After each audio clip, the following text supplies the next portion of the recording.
Alors, Shavua Tov à toutes et à tous, pour la deuxième fois. On fait maintenant on dédie à la fin. À la fin. Alors, vous avez vu le thème? Oui, non? C'est pas grave. De toute façon, le thème, c'est Ben Chetri, vous avez compris. Intelligence Contre Emouna. contre la Nuna. Voilà. Alors, ce qu'il faut arriver à comprendre, c'est très très important. C'est d'abord que Hachem nous a doté d'un cerveau. Pour ceux qui l'utilisent et qui ont compris que ce n'est pas une excroissance de l'estomac, c'est très très important. Il y a beaucoup de gens qui réfléchissent avec leurs pieds, qui ont le cœur dans les mains, les seules mains dans les talons. Donc ils sont un peu dispersés. Ouais, il faut se concentrer en un seul mot. Mais en tout cas, nous, on sait que la Torah, elle a donné des fondements qui nous permettent d'essayer de se déplacer dans la vie. On a expliqué déjà 1 million de fois que l'intelligence, en philosophie, c'est la capacité d'adaptation. Donc le contraire, celui qui est inadapté, il est bête. Maintenant, on peut être bête avec une licence de mathématiques, avec une agrégation de psychologie, sous prétexte qu'on n'est pas adapté, bien qu'on est intelligent. C'est-à-dire que l'intelligence, elle doit être faite pour ça. Elle doit être faite pour pouvoir s'adapter à la réalité qu'on a. Maintenant, si on est quelqu'un de fin, automatiquement, on va avoir une lecture fine. Si quelqu'un il est grossier, il va avoir une lecture grossière de la réalité. C'est normal. Parce que Kol Hagadol Michavero, Yitzro Godol Imeno, plus quelqu'un est grand, plus son Yitzhara est grand. Maintenant, on sait que, et ça c'est une notion basique de réflexion qu'on peut même avoir aux toilettes, c'est que la réflexion, elle est toujours équilibrée par ce qu'on appelle l'intérêt. Oui, si vous avez étudié ma bataille de Rav Dessler, il va expliquer ça. Ce qu'on appelle l'aïtaninout. L'aïtaninout, c'est-à-dire l'intérêt qu'on porte aux choses. C'est comme, alors lui donne un exemple, il dit comme quelqu'un il cherche à savoir si c'est assourd de jouer au football le Shabbat, il va même pas trouver le mot ballon. Pourquoi? Parce qu'il veut jouer. Il dit ouais, je crois non, il parle pas de ça, ça doit être moutard puisque c'est pas écrit. Mais lui, il veut trouver que c'est permis. D'accord? Donc son cerveau, il lui sert à rien puisque son cerveau, il est déjà influencé par ses intérêts. Donc ça veut dire que déjà l'intelligence, ça n'est pas seulement d'avoir un QI très très fort. La preuve, les oiseaux, ils en ont deux. Ils ont le QI, ça marche pas non plus. Ouais.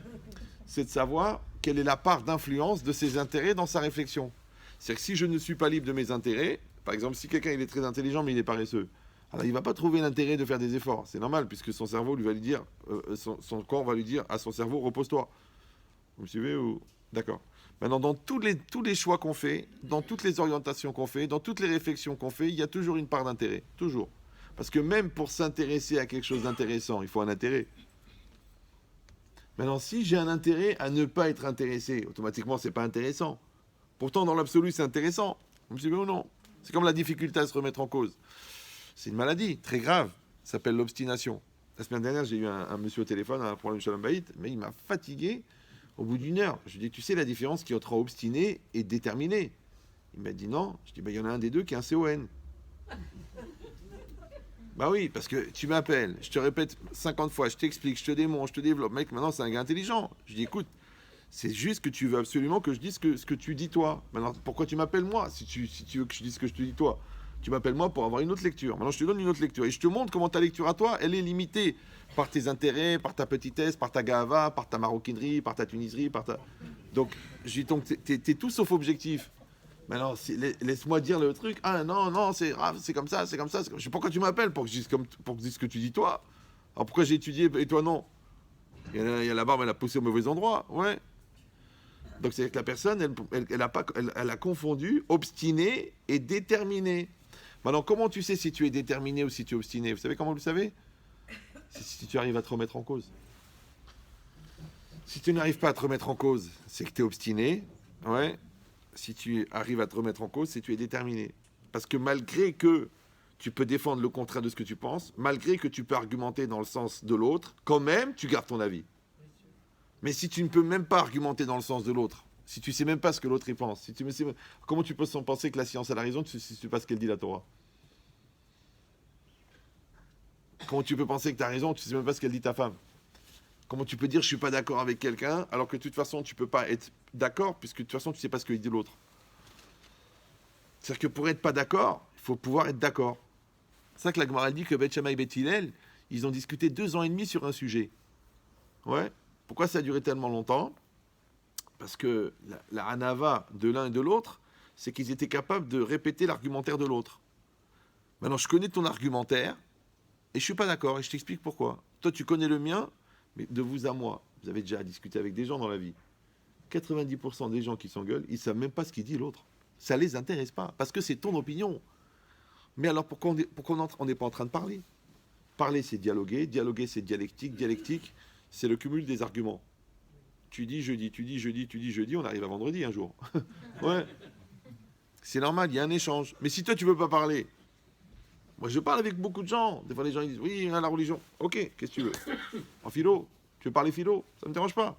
Tu veux parler psycho? Ça me dérange pas. Tu veux parler force de vente? Ça me dérange pas. Tu veux parler chorégraphie? Tu veux parler de la symbole du verre chez Chagall? Ce que tu veux. Et tu veux le Tosfot, tu veux le Maharal, tu veux le Ran, tu veux la Rizal, tu veux les Tirouf et Shemot. Toi, tu peux pas en parler de tout ça, toi. Toi, tu peux parler juste de ta spécialité. Donc, en fait, c'est toi qui es réducteur. C'est toi l'obscurantiste. Puisque tu peux pas envisager autre chose que ce que tu as appris. Alors qu'il ne faut pas être cultivé, il faut être créateur d'arguments. Si tu es cultivé, tu as un sac. Quand tu as vidé ton sac, il ne reste plus rien.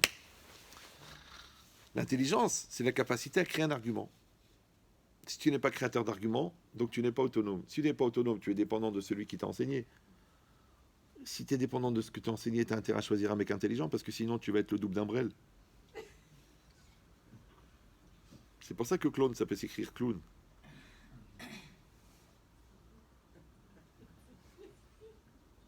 Même nous, quand on était à la yeshiva et tout ça, le Rav, il disait, il faut apprendre à être indépendant des Chachamim. Tu dis indépendant des Chachamim, comment je vais parler après le Briskorov? Non. Tu réétudies Rachid, qu'est-ce qu'il explique Rachid? Tu étudies le Marcha, qu'est-ce qu'il dit Marcha? Et un jour, tu pourras dire qu'est-ce qu'il dit rien. Mais ça prend juste 10 ans. 10 ans que tu fermes ta bouche et que tu réfléchis.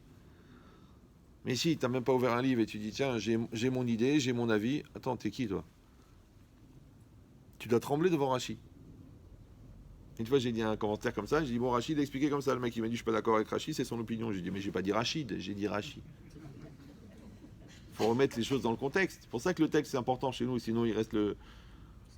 C'est pas grave. D'accord? Et ben c'est ça l'idée. C'est que les gens, ils n'ont pas cette modestie intellectuelle de se dire, attends, c'est Rabbi Akiba Eiger. Attends, c'est le Rambam. Ouais. Attends, c'est Albert. Qui reste d'une intelligence relative, finalement. D'accord? Et toi, qu'est-ce que tu fais? Tu dirais, moi, attends, j'ai un cerveau, j'ai une opinion. Attends, doucement, pchiacha. Ouais. Moi, j'ai dit, à 17 ans, je dictais des disserts du philo à des 4e années d'Hippocagne. Je n'étais pas spécialement débile. Mais quand je suis rentré à l'Yeshiva, j'ai fermé ma bouche pendant 4 ans. 4 ans, j'ai pas ouvert ma bouche.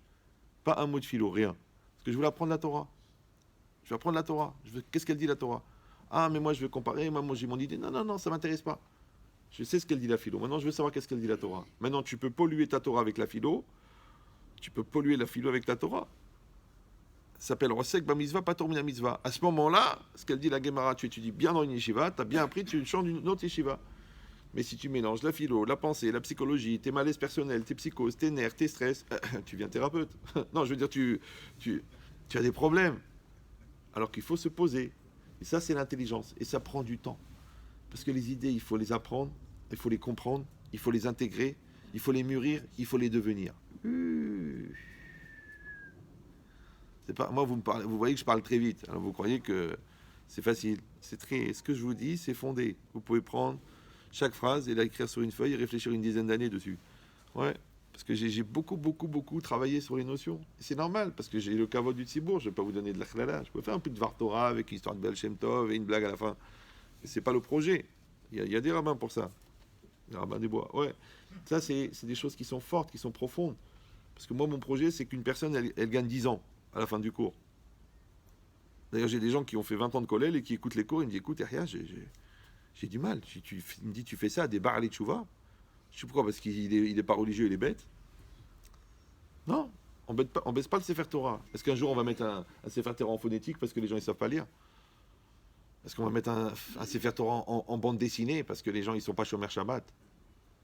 On fait un Sefer Torah, la Méhadrine, cachère vérifié 3 fois avec une écriture de folie, ouais, et avec un claf extraordinaire. Et c'est la grandeur de la Torah qui va ramener les gens.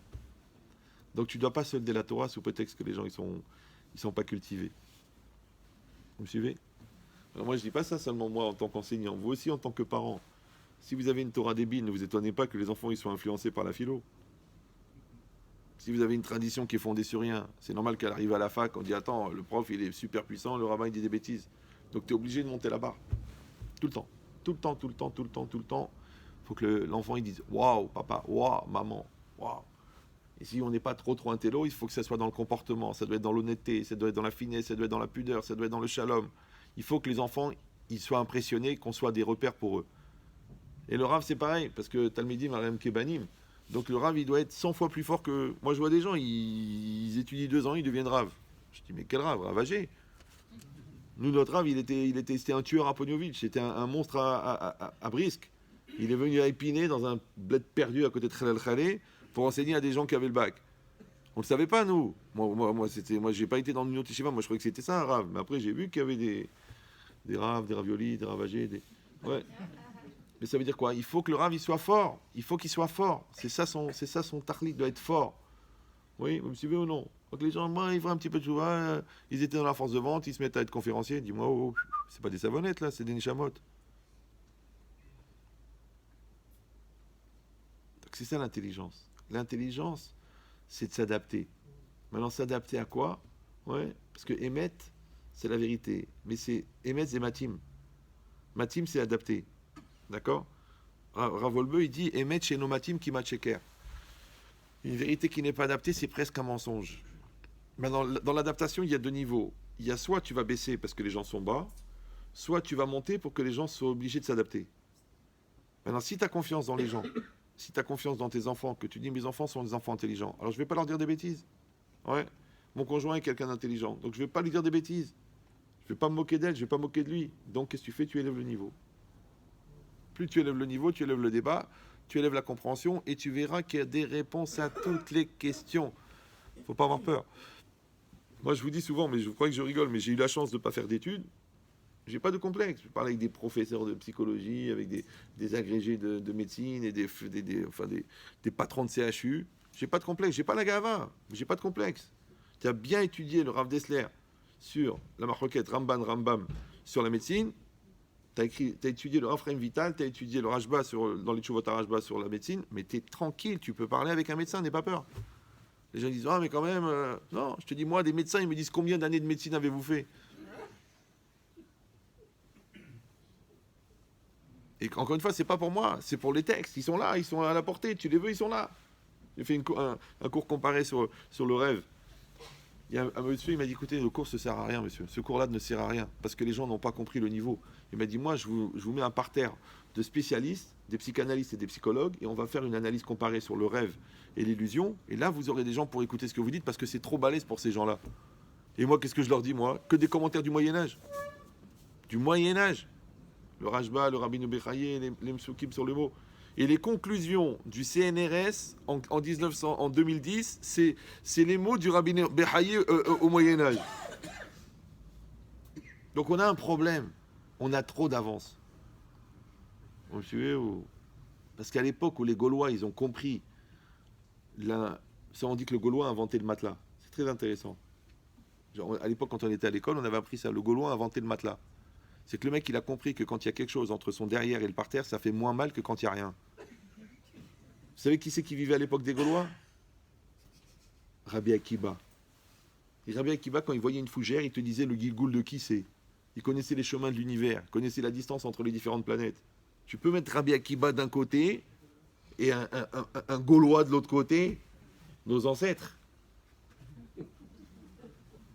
Et toi, t'es impressionné par les Gaulois et tu dénigres la Torah?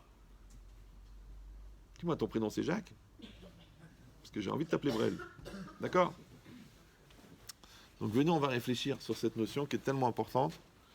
Et à tous les niveaux, on a besoin. Pourquoi? Parce que, vous savez que Hachem, il a créé la Torah 974 générations avant de créer le monde. C'est marqué dans le Midrash Tanchuma. C'est-à-dire qu'Hachem, il a écrit la Torah et ensuite il a créé le monde. Maintenant, Istakel, Boraïta ou Bara Alma. Hachem, il a regardé dans la Torah, il a créé le monde. Ça veut dire que le monde, il est juste la projection de la Torah. Donc tout ce qui existe dans le monde existe dans la Torah. Vous me suivez toujours? Mais attention, si vous faites attention, c'est possible qu'il y a des choses dans la Torah qui ne sont pas réalisées dans le monde. Parce qu'il n'y a pas écrit que Dieu il a projeté le monde à partir de la Torah. Il y a écrit que Hachem a regardé dans la Torah pour créer le monde. Donc il peut y avoir d'autres mondes dans la Torah qui ne sont pas réalisés dans le monde. Ça va toujours? Super. Maintenant, si je dis que le monde, il vient de la Torah, donc quand j'analyse la Torah, je peux comprendre le monde. C'est pour ça que les Chachamim, Sod Hashem Leireav, ouais, ils ont compris les secrets du monde, ouais, alors qu'ils n'avaient pas les systèmes chimiques et physiques et biologiques pour analyser le monde. Comment le Rambam, et le Ramban, c'était des grands médecins. Comment le Ramban, il explique dans le Da'at HaKdusha que la semence de l'homme, elle est faite de la même structure que le sang et qu'elle est faite d'éléments microscopiques et que chacun d'entre eux contient toutes les caractéristiques physiques de la personne de ce sang-là. Je ne sais pas si vous me suivez. C'est que le Ramban, il parlait de l'ADN, mais c'était en 1114. C'est que le gars, il n'avait même pas compris qu'il y avait la cellule. Il n'avait même pas compris, encore moins, qu'il y avait l'ADN. Ouais, encore moins que chacun avait un ADN différent. Alors que nous, depuis le départ, on a compris l'ADN. Puisque le Yud, c'est la Chorma. Hachem, il a créé le monde avec le Yud et le He. Le Yud, c'est la Chorma. Yaakov, c'est Yud Aikev. Il était rempli de Chorma jusqu'au Aikev. Et quand vous prenez ADN plus Yud, ça fait Adonai. Et il est Adonakol. Et comme il est maître de tout, donc son nom, il est marqué partout. Donc l'ADN, c'est la preuve que Dieu existe. CQFD. Ce que fait Dieu. Non, j'ai 32 000 blagues d'avance, c'est même pas la peine d'essayer d'anticiper la prochaine. D'accord? Mais c'est quoi l'idée? C'est que la Torah, elle est puissante, la Torah, elle est forte. Il faut la regarder avec les yeux. Si tu la regardes avec ton nez, si tu la regardes avec la mimouna et le folklore et l'ambiance, c'est normal que tu la trouves débile. C'est normal puisque c'est un débile qui la regarde. D'accord? Mais si tu la regardes avec sa profondeur, à fourba vers fourba des koulaba, tu retournes, tout est dedans. Tout. Qu'est-ce qu'il a dit le Nativ dans son commentaire sur Souka? Le Nativ, c'est le fondateur de la yeshiva de Vologine. Il a dit, c'est marqué les Anchil o Havai Yesh. C'est marqué dans le Passouk pour me faire hériter ceux qui m'aiment le Yesh. Le Yesh, c'est ce qui est EST. Il a dit, celui qui étudie la Torah, les Shem Shamaim, toutes les chormot, toutes les autres, on les donne en cadeau. Les mathématiques, la physique, la chimie, la biochimie, l'analyse, la psychanalyse, tout. La psychologie, c'est le plus simple. Ouais. Tout en cadeau. Pourquoi? Parce qu'il a appris la Torah. Et tu vas dire, ah. Mais combien on a des exemples? Le Chazonish, on lui demandait des conseils en chirurgie du cerveau. Tu peux me dire comment il savait?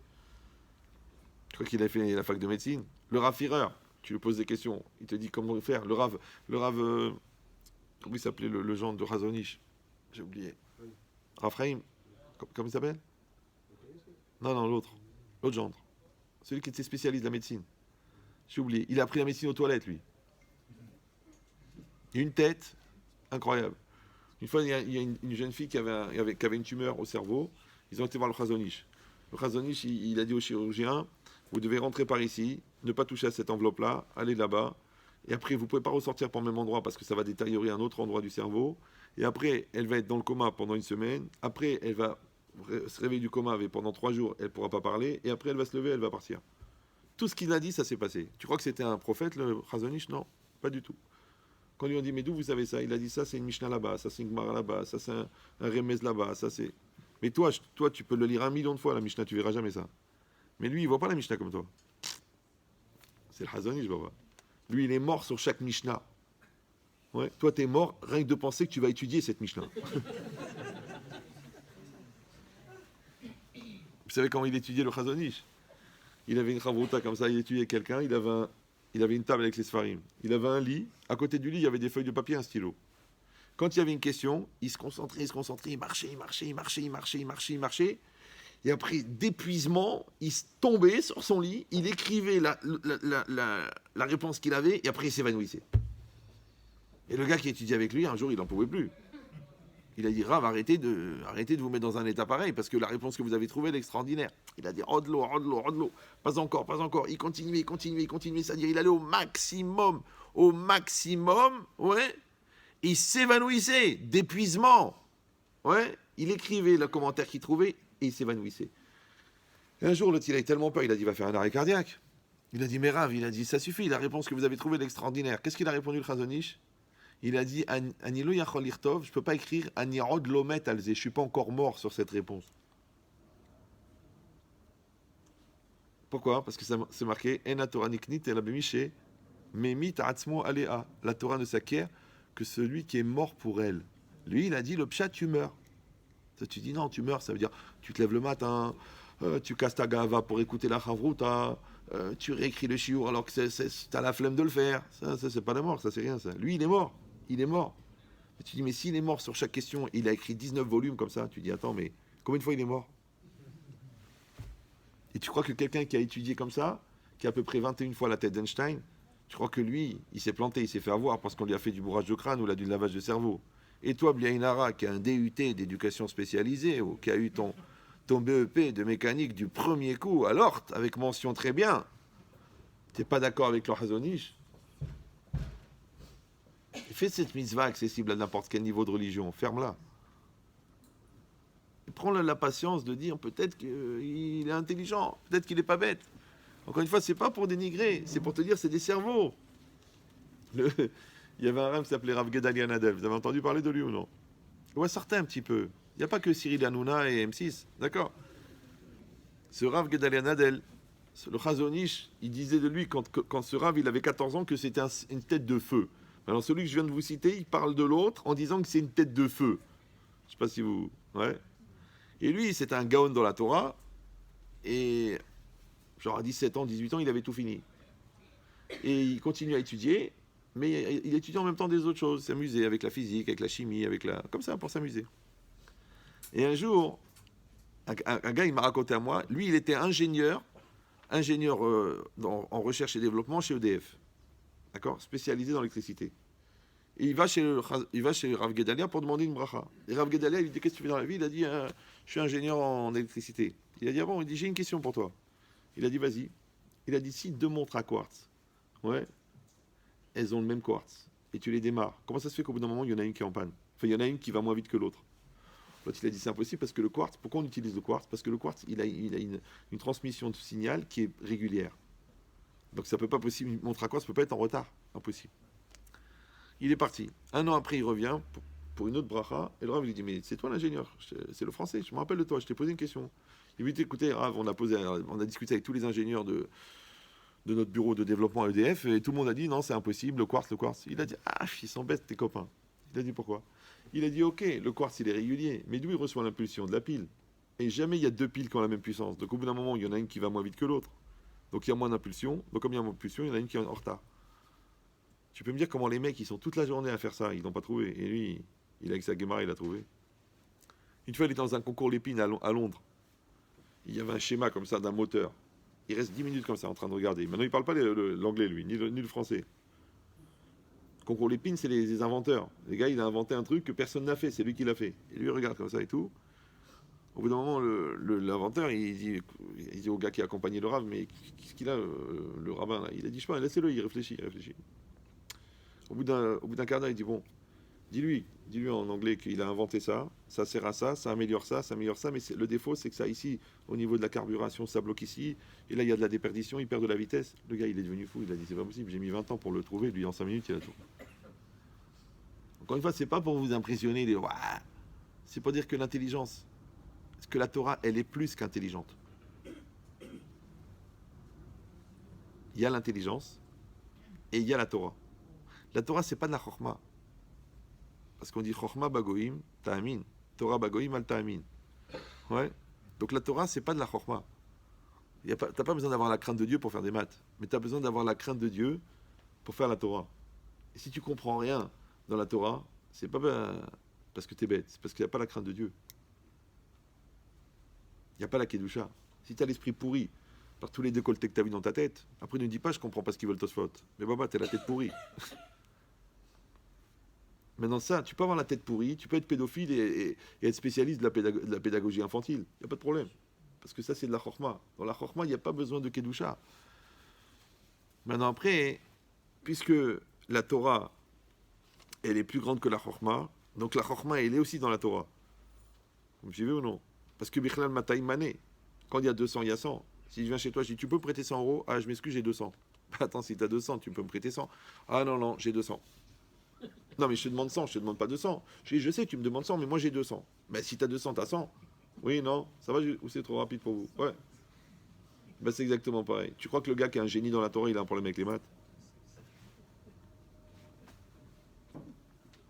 Tu crois que le mec qui est un génie dans le chasse, qui arrive à faire 28 sougiotes en même temps, tu crois qu'il a un problème avec une équation du deuxième degré? Maintenant, encore une fois, je ne veux pas dénigrer la science. D'abord, elle n'a pas besoin de moi. Et surtout, c'est juste de montrer qu'il faut remettre les choses à leur place. La Torah n'est pas idiote. Les Chachamim ne sont pas des Chamorim. Ils ont des cerveaux très puissants. Et après, maintenant, si tu veux, on discute de l'intelligence. Mais il faut remettre les choses dans le contexte. Je fais un petit calcul et après, je commence le cours, parce que là, je n'ai pas commencé. Vous savez que quand Einstein a donné la théorie de la relativité, il y a 3 mathématiciens au monde qui ont compris de quoi il parlait. Alors qu'il y avait des milliers de mathématiciens. Et lui, il est en correspondance avec le Rav de Brisk. Il a envoyé au Rav de Brisk à la théorie de la relativité. Le Rav de Brisk, il a étudié, il lui a posé une question. Einstein, il a mis 10 ans pour répondre à la question du Rav de Brisk. Maintenant, Einstein, il a donné des équations en 1905 qui ont été comprises au CNRS dans des secteurs spécialisés dans les équations d'Einstein en 1995. Je me rappelle parce que c'était en 95, j'écoutais France Info et il disait tiens, il y a des équations d'Einstein qui ont été comprises, analysées par ce service-là spécialisé du CNRS et qui sont des équations qui ont été données en 1905. Ça veut dire que le goy, il a mis 90 ans pour comprendre une équation d'Einstein avec l'évolution des cerveaux, la sélection des cerveaux, la section spécialisée en fac, en maths, maths sup, maths spé, maths appliquées, plus CNRS, plus l'évolution des ordinateurs, des supercalculateurs, pour arriver à comprendre ce qu'il a dit Einstein en 1 heure. Donc 1 heure, il a écrit Einstein une équation. Les mecs, ils ont mis 90 ans pour comprendre. Vous me suivez toujours? Super. Maintenant, Einstein, il est resté 10 ans sur la question de Rav de Brisk. Donc 10 ans d'Einstein. Si 1 heure d'Einstein, c'est 90 ans, donc 10 ans d'Einstein, c'est à peu près 9000 ans. Ouais. Mais si Einstein, il est resté 10 ans sur une question du Rav de Brisk, imagine la tête du Rav de Brisk. Ça veut dire que si 1 heure du Rav de Brisk, c'est 900 000 ans pour les scientifiques. Ben, c'est proportionnel, non? C'est transitif, c'est facile à calculer. Oui, non? Vous n'êtes pas obligé d'être d'accord. Vous êtes juste obligé de dire que c'est vrai. D'accord? Non, parce que tu peux dire c'est vrai, mais je ne suis pas d'accord. Une fois, j'ai fait un cours comme ça. Il y a un gars, il était agrégé de philo. Il a levé la main, il dit écoutez, Rav, je ne suis pas d'accord avec vous, mais je sais que vous avez raison.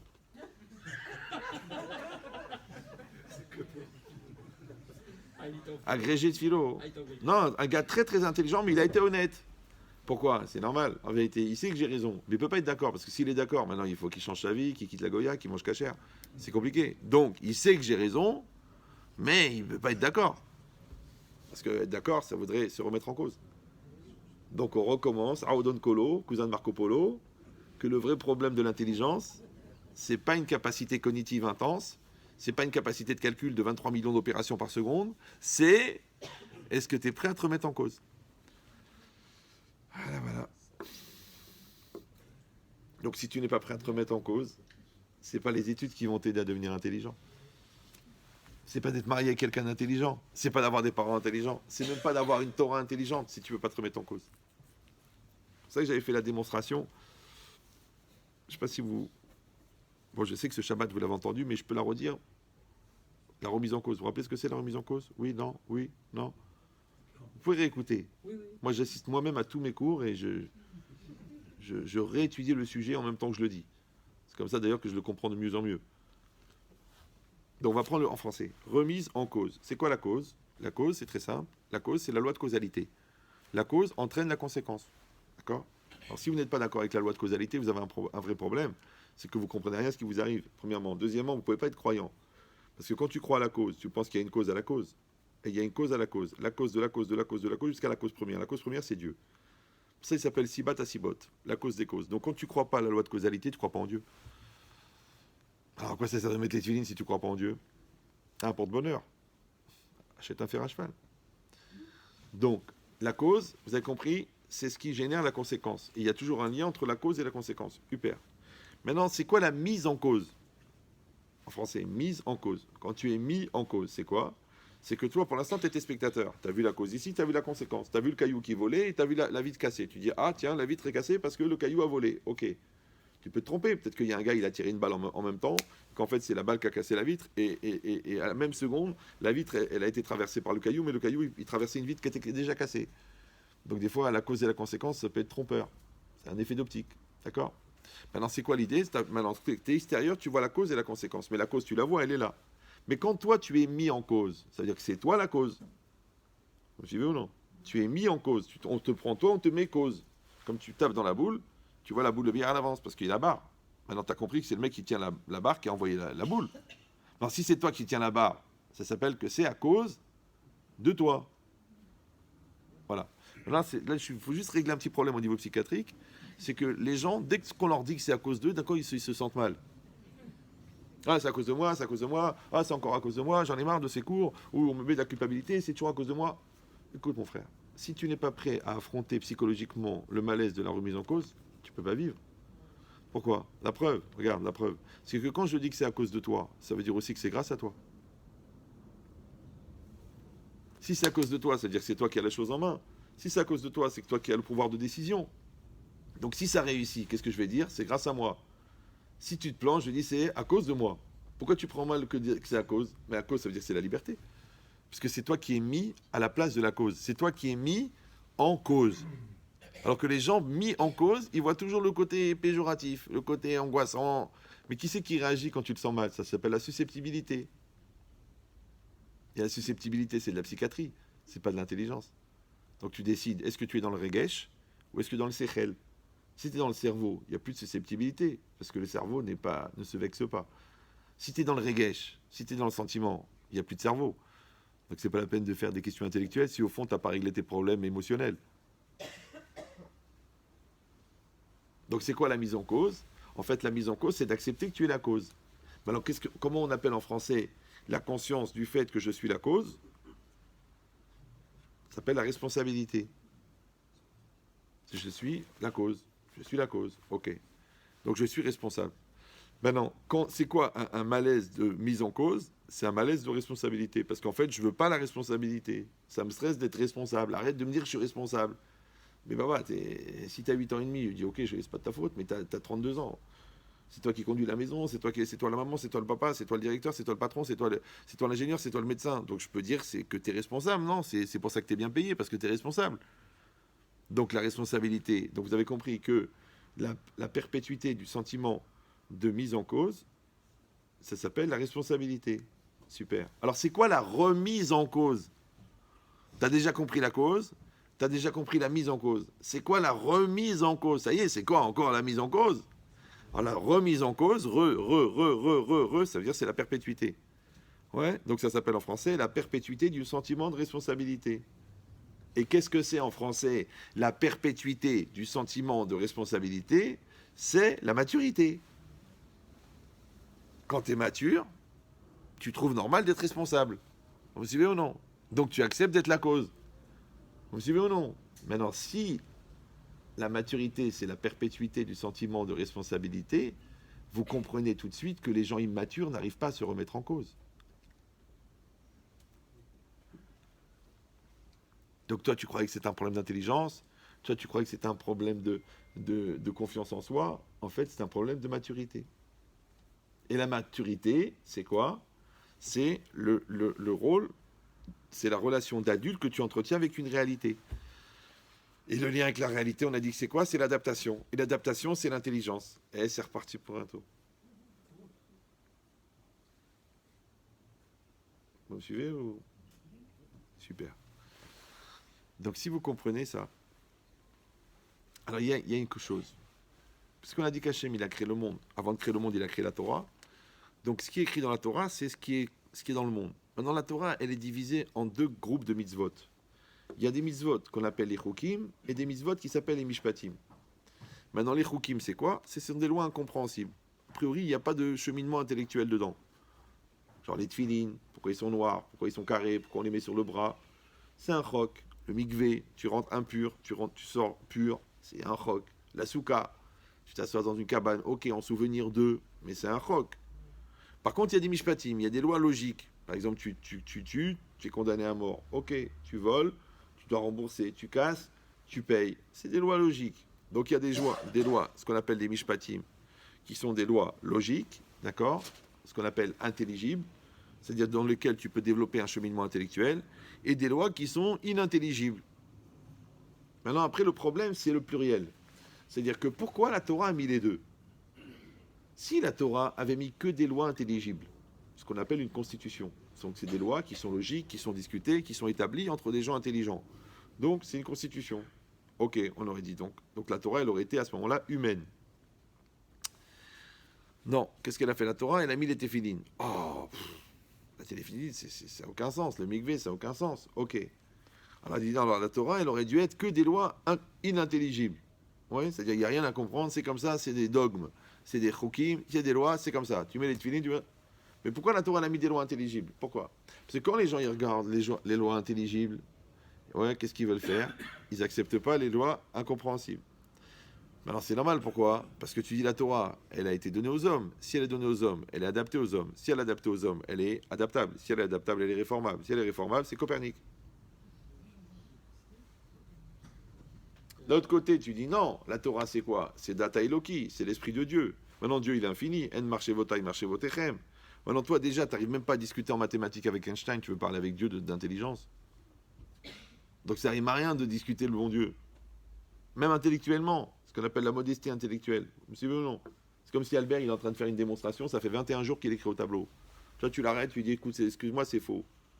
Lui il se retourne, il regarde ta masse de particules, il ne comprend pas comment on peut mettre tellement de lourdeur dans un espace tellement concis, ce qu'on appelle le trou noir de l'intelligence, ouais.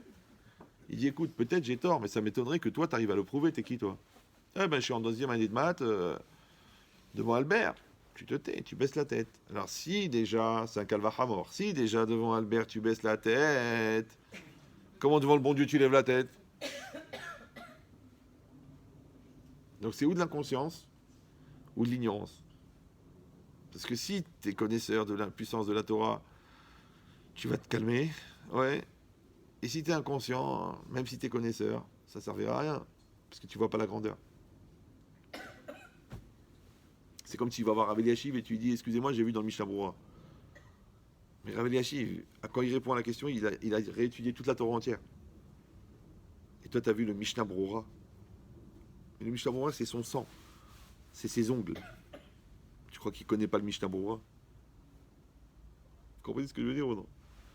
Donc c'est pareil, ça veut dire tu sais à qui tu t'adresses. Bah, de la même manière, ici, quand le problème, c'est l'approche. C'est-à-dire que si je regarde les lois compréhensibles de la Torah, je dis, bah écoute, ça va, c'est logique. Ouais. Mais je suis gêné par les lois incompréhensibles. Pourquoi? Parce que j'arrive pas à avoir un cheminement intellectuel dedans. Et si je regarde les lois incompréhensibles, je dis, c'est normal, c'est la pensée de Dieu. Qu'est-ce que je vais faire? Je vais commencer à discuter avec lui. C'est faux, c'est trop, c'est exagéré. Ah, ça sert à rien. Pourquoi 10 commandements? Pourquoi pas 14? Pourquoi 613? Pourquoi pas 28? Oh, si déjà ton cardiologue, il te donne un traitement. T'as déjà vu un mec qui sort chez le cardiologue, il dit ah, il y en a trop. Il enlève. Il va chez le pharmacien, donnez-moi ça, ça suffit. Le mec, il a dit si vous prenez pas ça, tu vas mourir. Là, tu dis rien, là. Là, tu dis Baruch Shemo, Amen. Baruch Shemo, Amen. Mon Hachem, il t'a donné 613 médicaments. Tu dis, ah, c'est trop. Respecte ton père et ta mère. Mange kashir. Tout le reste, c'est des inventions du rabbin. Mais va étudier pour prouver que c'est faux. Non, je ne veux pas étudier. D'où tu sais? Ah, j'ai une intuition. Mais d'où? D'où? De ton cerveau, de ton estomac, de ton derrière? D'où elle vient cette intuition? Que Pitom, t'es pas d'accord. Vous savez que Rabbi Akiva Eiger, à chaque fois qu'il a marqué Tsarich Iyun Gadol, ouais, ça demande une grande réflexion sur une question. Ça veut dire que sur cette question, il a refait 600 fois le Talmud. Le Talmud, c'est 2400 pages. En Iyun, moi je ne l'ai pas fini une fois. Lui, il l'a fait 600 fois pour chaque question. C'est-à-dire que le mec, il avait un cerveau, il devait faire à peu près 800 pages par minute. Et toi, tu n'arrives même pas à scanner le télérama, mais tu n'es pas d'accord avec Rabbi Akiva Eiger? Détends-toi.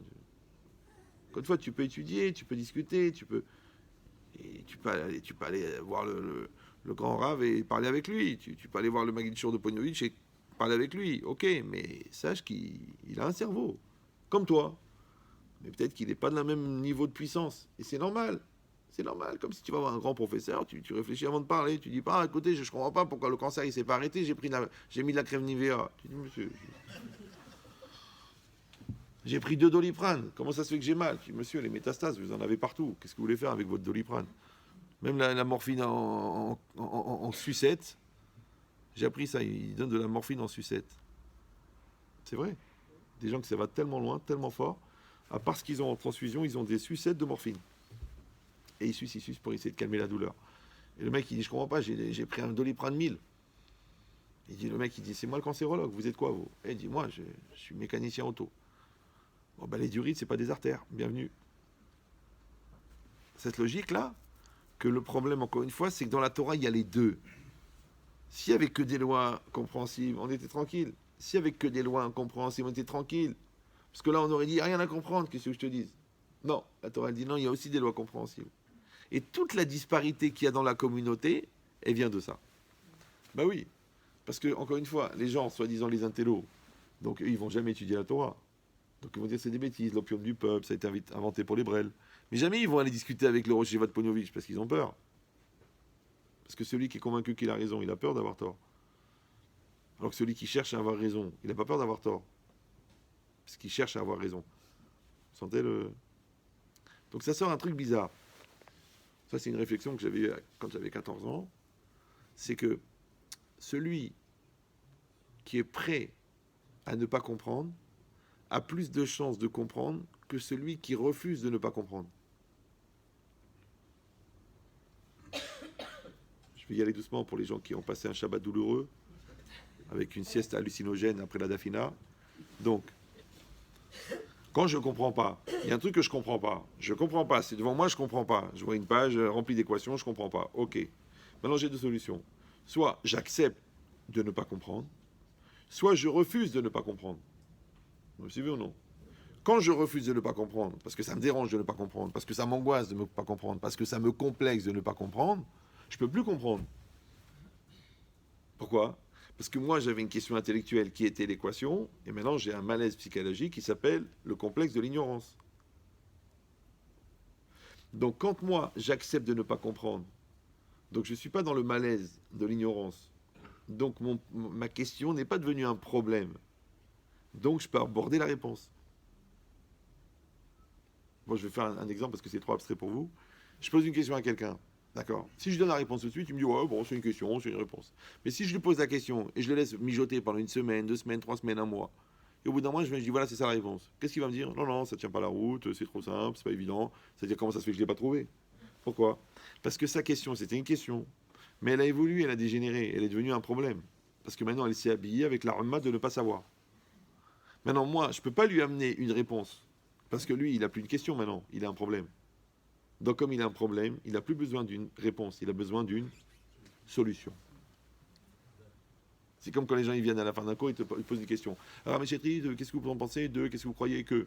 Maintenant, moi, je ne peux pas répondre à la question, ça ne sert à rien, parce que ce n'est pas une question qu'elle a, c'est un problème. Mais la personne, elle a honte de me dire qu'elle a un problème, donc elle pose une question. Donc moi, je dois trouver le problème qui est derrière la question, pour qu'en donnant la solution, elle dit, le Rav, il a répondu à ma question. Alors qu'en fait, c'est un problème. Vous me suivez ou non?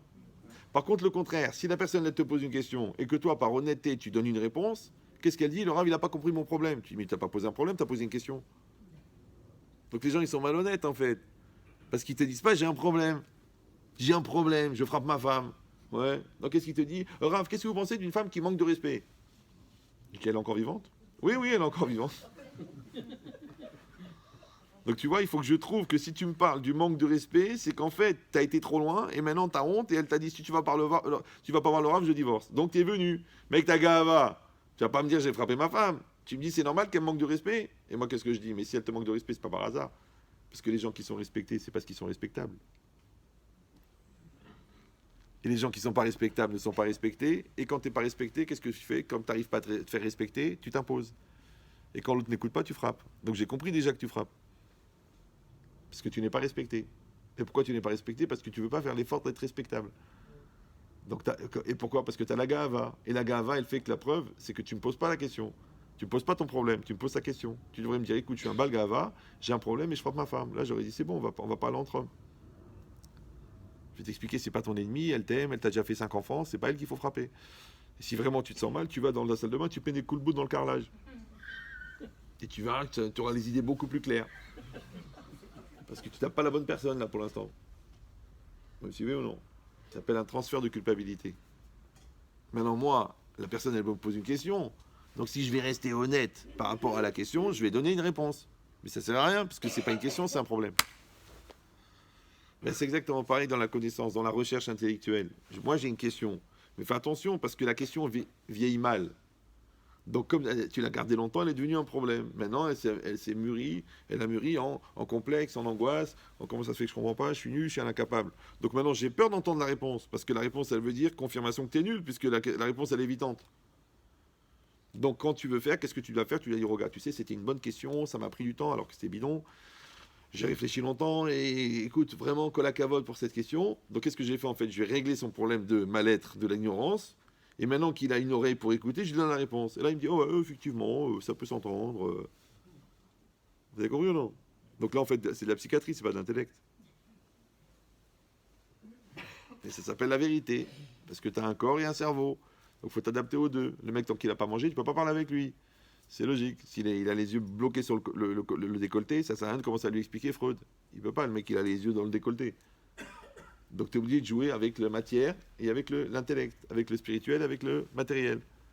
Bah, c'est exactement pareil. Que ici, il y a quelque chose que tu ne comprends pas. Maintenant, on a dit, le fait de ne pas comprendre, tu as deux attitudes. Soit tu acceptes de ne pas comprendre, soit tu refuses de ne pas comprendre. Maintenant, celui qui refuse de ne pas comprendre, il est déjà dans une logique d'opposition. Il est dans une logique de rébellion. Il est dans une logique de rejet. Il est dans une logique de mal-être. Donc il ne peut pas comprendre. Par contre, celui qui accepte de ne pas comprendre, il dit ok, je ne comprends pas. Donc je me mets dans une attitude, je ne comprends pas. Donc j'accepte que je ne comprends pas. Donc c'est pas grave, je suis un élève, je me mets en position de modestie et je suis prêt à apprendre. Et bien celui-là, il peut comprendre. Donc ça veut dire que celui qui accepte de ne pas comprendre, il a plus de chances de comprendre que celui qui refuse de ne pas comprendre. Voilà à quoi je pensais à 14 ans. J'ai perdu combien de parties de football et de flippers. Bon. Mais c'est quoi l'idée, Rabotai? C'est pour vous dire que quand tu veux aborder une réflexion, tu dois d'abord te demander dans quel contexte mental, intellectuel, émotionnel, spirituel, Yetzrekel, ouais, parce qu'il y a aussi l'Yetzerara, ouais, tu abordes la question.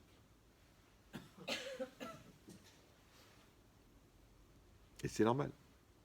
C'est comme si un gars, il a filmé toutes ses vacances avec sa caméra. Après, il regarde le film, et il y a une tache noire en plein milieu de l'écran. Il va voir le vendeur de la caméra, il dit, je comprends pas, elle est pourrie ta caméra. Tu te rends compte, là où j'ai été, il y avait une tache noire en plein milieu de l'écran. Il fait, mais non, Baba, c'est qu'il y avait une tache sur ton objectif. Il faut nettoyer l'objectif.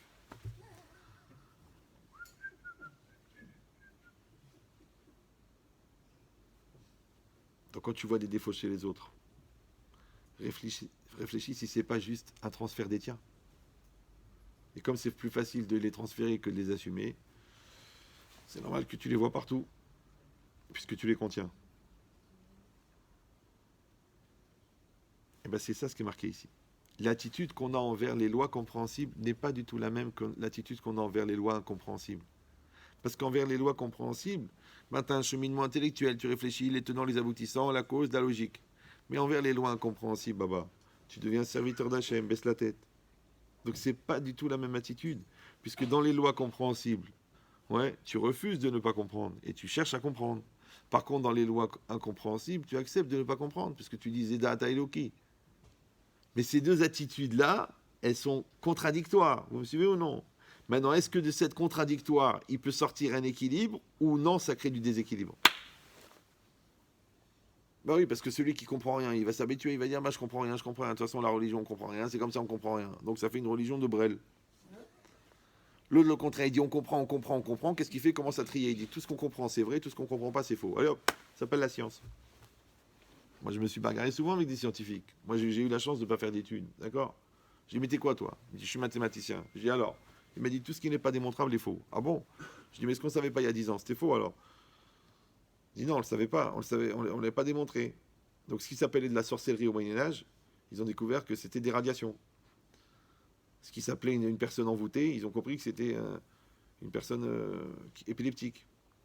Donc la science, qu'est-ce qu'elle a fait? Elle a donné un nom sur une chose qui n'était pas explicable. Donc ça veut dire un phénomène qui n'était pas explicable avant, il devient explicable après. Donc c'est une question de patience. Donc quand est-ce que c'est vrai, quand est-ce que c'est faux? La preuve dans la science, c'est que ce qui est vrai, c'est ce qu'on sait aujourd'hui. Donc ce qu'on savait avant, c'était faux. Mais pendant des années, les mecs, ils ont vécu avec du vrai faux alors. En plus, le gars qui connaît tout le faux qu'il y avait avant, puisqu'il n'y a que la dernière théorie qui est vraie, donc il connaît plus de faux que de vrai. Donc comment quelqu'un qui est spécialiste du faux, il peut penser vrai? Puisque lui-même, il reconnaît que les trois quarts de ce qu'il a appris, c'était faux, puisque c'était la dernière théorie qui était vraie. Alors que nous, dans la Torah, on a un avantage extraordinaire, c'est que tout est vrai. Tu baignes dans le vrai. Moi, quand j'étais à l'Yeshiva, quand j'étais fou, des fois, je me mettais sur la chaise et je commençais à danser comme ça. Alors mon copain, il m'a dit, rien. Une fois le Rav, il est rentré, il m'a vu comme ça, il m'a vu. Alors il m'a attrapé dans son bureau, il m'a dit, vous savez Rav, j'ai tellement pataugé dans la philo, je me suis tellement cassé la tête dans des choses fausses, j'ai tellement essayé de démontrer des choses qui ne tenaient pas la route, alors que je sais que là, chaque lettre du Rashi, chaque lettre de la Gemara, chaque lettre du Passouk, il est vrai, mais la joie d'être dans le vrai. Donc quand il y a des mecs qui vivent toute leur vie, et 10 minutes avant de mourir, ils se rendent compte que tout était faux. Celui-là, il a enseigné en fac pendant 25 ans. Il y a un petit jeune, il sort un truc au MIT, il prouve que son truc est faux. Le mec, il a enseigné pendant 25 ans. Je ne sais pas comment, ça veut dire qu'il a étudié 15 ans. Il a développé une thèse. Avec sa thèse, on lui a donné une chaire. Avec sa chaire, il a formé des mecs en licence de physique pendant 25 ans. Et il y a un petit jeune là-bas, un Indien là-bas au MIT. Il a prouvé que c'était faux. Le mec, ça fait 25 ans, plus 15, ça fait 40 ans qu'il dit des lourdeurs. C'est fatigant. Tu dis, bon, c'est pas grave, c'est la science, il faut savoir évoluer. En vérité, il veut se prendre. Mais là, tu sais que chaque point du Yud, il est émet. Mais c'est... Et tu vas dire, bon, bah, franchement, c'est une satisfaction qui ne peut toucher qu'une petite partie de la population qu'on appelle les intellos. Mais toi, quand tu es sûr de l'amour de ta femme, t'es bien. Et quand tu doutes, tu vas mourir. Et ça n'a rien à voir avec l'intello. Si ta fille, elle te dit, bon, chérie, papa, je vais faire les matchs chez Jennifer. Ok, c'est normal, ma fille, t'as le bac dans 3 mois. Puis à ce moment-là, une demi-heure après, elle part maquillée, avec un mini-jupe et un décolleté, servez-vous. Je dis, bon, c'est bizarre pour faire des maths. Et une demi-heure après, Jennifer, elle téléphone. Allô, je peux parler à Myriam? Elle n'est pas avec toi? Non. Elle est où? Ben, j'en sais rien. Vous essayez de l'appeler? Oui, mais ça tombe sur répondeur. Je vais mourir. Je vais mourir. Elle m'a dit qu'elle a été faire des maths. Elle est partie en mini-jupe. Je vais mourir. Pourquoi? Parce que le bien, tu l'assumes. Le mal, le bien, tu l'acceptes. Le mal, tu l'assumes. Mais le doute, ça tue. Ça te tue. Voilà. Ouais. Ben, c'est pareil dans la connaissance. Le doute, ça tue. C'est pour ça que toujours c'est marqué dans Pirkei Avot, éloigne-toi du doute. Donc il faut apprendre pour sortir du doute. Après, il y a les gens, les dangereux. Qu'est-ce qu'ils font? Ils entretiennent le doute. Parce qu'ils appellent ça l'ambiguïté. Après, ils appellent ça l'objectivité. Parce qu'il y a plusieurs lectures. C'est assour ou c'est moutard? Donc, si oui ou non, c'est cachère ou c'est pas cachère? C'est ton argent, c'est pas ton argent. La femme, elle est permise ou la femme, elle est interdite? Tu dis, bon, tu sais, tout ça, c'est du flou artistique. Il y a plusieurs manières de voir. La nuit, tous les chats sont religieux. Alaha, psak. Psak, c'est quoi psak? Tranché. C'est les mêmes lettres que safek. Donc tu sors du safek par le psak. Il y a des gens, ils veulent pas le psak. Ils aiment pas. Ils disent, non, tu sais, je préfère pas poser la question. Je crois pas, t'es Cohen. T'es avec une fille qui est divorcée. C'est sourd. L'autre, il me dit, bon, l'autre, elle est en instance de divorce. Ok, mais tu couches avec elle tous les soirs. Vous avez déjà eu 2 enfants, c'est des mamzerim. Non, mais de toute façon, il s'aimait plus. Attends, t'es un malade. T'es un fou. Non, mais c'est pas grave. Après, je vais trouver un rave. J'ai vu. J'ai trouvé un rave en Belgique qui a dit qu'on pouvait s'arranger si je lui donnais une voiture. Mais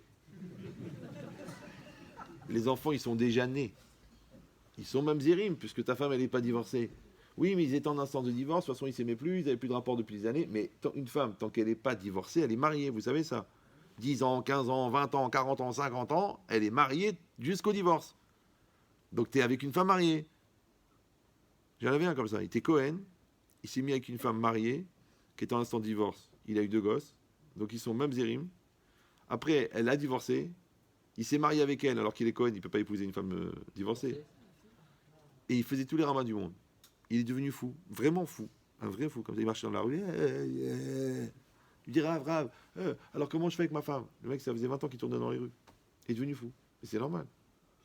Parce qu'il y a une question, il y a une réponse, il y a une halakha, c'est tout. Ah, tu veux faire le malin, tu dis je suis plus malin que le bon Dieu, tu joues à l'apprenti sorcier. Ah ben, c'est atomique, ça c'est. Ta femme elle est nida, tu t'approches pas d'elle. Ouais, mais ça fait 6 mois qu'elle est nida. Eh ben, demande-toi pourquoi elle veut pas que tu t'approches d'elle. Tu dis mais non, c'est en bas que ça se passe, mais en bas et en haut c'est lié. Qui a d'amour et nefesh. Peut-être que tu as des manières qui ne sont pas très encourageantes. Ah, mais c'est son devoir. Tu confonds les devoirs à l'école et les devoirs conjugaux. C'est à toi de donner envie à l'autre. C'est pas que l'autre, elle doit faire son devoir, sinon elle va mourir. Donc t'as pas compris, c'est juste une lecture. Tu changes de lecture, hop, tu règles le problème. Ah, le sang il s'est arrêté maintenant qu'elle est amoureuse. Ah, barhabba bekoum. Bizarre, hein? Tu vas écouter, franchement, vous êtes gynéco, Rav? Non. Mais je suis malin. Ça va ensemble. Une fois, une femme comme ça, elle venait écouter Rabbi Chetri. Je comprends pas. Le dernier jour du Shiva de Nekiim, tac, j'ai une tache de sang. Et ça reporte. Alors, on a vu je dis, écoutez, je suis pas gynéco. On a vu du gynéco, on a vu des sexologues, on a vu des spécialistes du sang, on a vu des problèmes de khalabab. J'ai dit, écoutez, j'ai une seule question, moi. Vous voulez retrouver votre mari? Elle me dit non.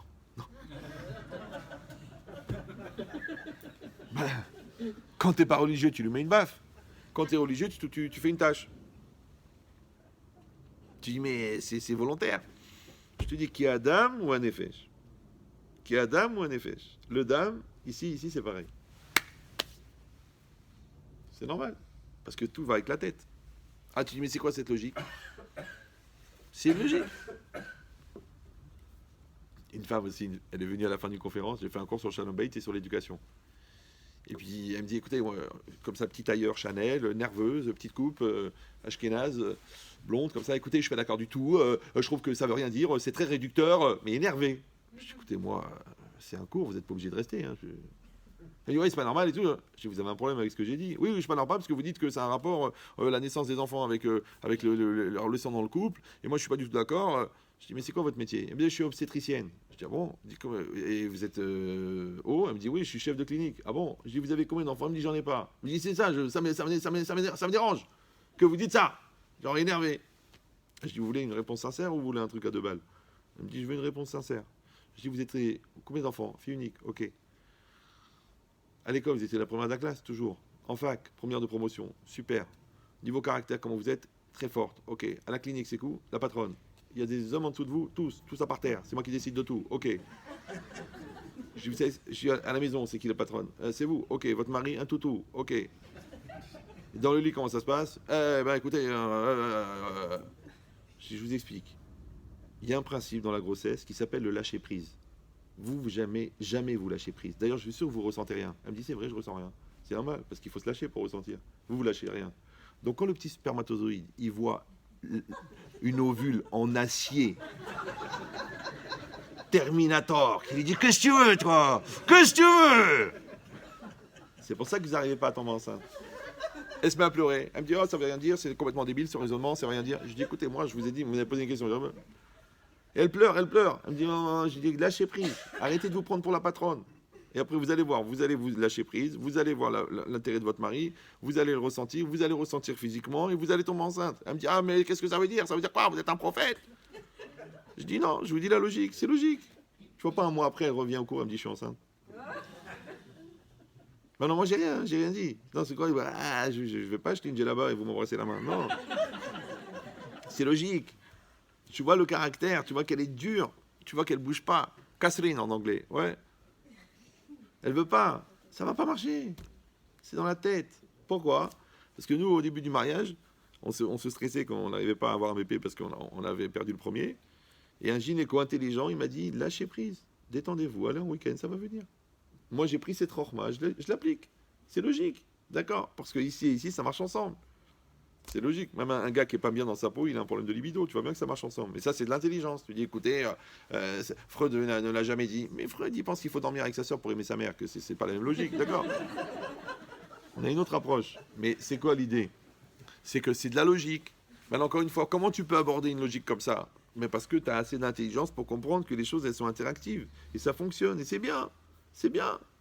Mais si tu es bloqué de la tête, tu dis non, non, non, c'est pas comme ça, c'est pas comme ça, c'est pas comme ça. Bon, alors qu'est-ce que je te dis? Alors reste psychorigide. C'est ça la psychorigidité. Ce qu'on appelle dans le métier du cuir la maroquinerie. C'est le travail du cuir. Ouais. Alors si c'est ça maintenant, pourquoi est-ce qu'on a mis les deux? On a dit pourquoi on a mis les deux. Alors il y a un Rav qui s'appelle Rav Simcha Zissel, si vous avez entendu parler de lui, qui n'était pas tunisien, non, au grand désespoir de... C'est vrai. Il a l'espoir d'y arriver un jour. D'ailleurs, il se présente au nom de tous les Iens. Parce qu'il a compris qu'il y a les Iens et les autres. C'est deux catégories. Il a dit une chose incroyable. Il a dit Ikar pnimiut divrei arav ena nishma'in ela le talmid achafez beyoter lishmoa. Bon, je vais quand même traduire. L'essentiel de l'intériorité des paroles du Rav ne sont accessibles que pour un élève qui désire intensément les comprendre. Alors regardez déjà, Ikar pnimiut divrei arav. Il y a le Rav, il y a les paroles du Rav, il y a l'intériorité des paroles du Rav, et il y a l'essentiel de l'intériorité des paroles du Rav. Je ne sais pas si vous sentez la distance. Un point au bout de l'univers. Parce que le Rav, il dit une chose. Ok. Mais le Rav, à part ce qu'il dit, il y a ce qu'il veut dire. Avant de vouloir le dire, il a conçu. Et avant de le concevoir, il a eu une intuition qu'Hachem l'a aidé à comprendre. Maintenant, toi, tu dois aller chercher l'intuition du Rav. Ça s'appelle en hébreu Da'at Torah. Mais comment tu vas l'atteindre? Puisque ça, il ne l'a pas dit. C'est pour ça que je donne toujours l'exemple avec le père et le fils. Le père, il dit à son fils, fais ça. Évidemment, le fils fait autre chose. C'est normal, puisque l'enfant est ingrat, même quand il est maigre. D'accord? Donc le père, il dit, pourquoi tu n'as pas fait ce que je t'ai dit? Alors le fils, il dit, papa, j'ai fait ce que tu as dit. Alors le père, il dit, mais tu sais très bien que c'est pas ça que je voulais dire. Alors le père, il dit, alors ok. Alors, le fils dit, alors ok, alors fallait me dire ce que tu veux dire au lieu de me dire ce que tu dis. Parce que moi, quand t'as dit ce que tu as dit, j'ai cru que tu voulais que je fasse ce que tu as dit. Donc tu m'as induit en erreur en me disant ce que tu as dit. Tu aurais mieux fait de me dire ce que tu veux. Alors qu'est-ce qu'il dit le père? Oui, mais ce que je veux, j'ai pas besoin de te le dire, c'est à toi de comprendre. Alors tais-toi, comme ça moi je vais réfléchir à ce que tu veux au lieu d'écouter ce que tu dis. Ça s'appelle dialogue de sourds. Vous suivez ou non? Oui, non, oui. Ben, c'est exactement pareil. Toi, tu dois entendre les paroles du Rav, et après tu dois comprendre qu'est-ce qu'il veut le Rav. Toi, tu dois étudier la Torah, et après tu te demandes qu'est-ce qu'il veut Hachem. Qu'est-ce qu'il veut Hachem? Ouais. Mais si tu ne peux pas comprendre le Da'at Hachem, si tu ne connais pas le Dibour Hachem, si tu ne connais pas le message de Dieu, tu ne peux pas comprendre la volonté de Dieu. C'est ça le problème. Maintenant, la volonté de Dieu, elle est inscrite, elle est écrite, mais seulement elle est en sous-main. En français, on dit lire entre les lignes. Et ben, c'est exactement pareil. Maintenant, toi, tu es en face du Rav. Maintenant, le Rav, il a parlé. Tes oreilles, ils ont entendu.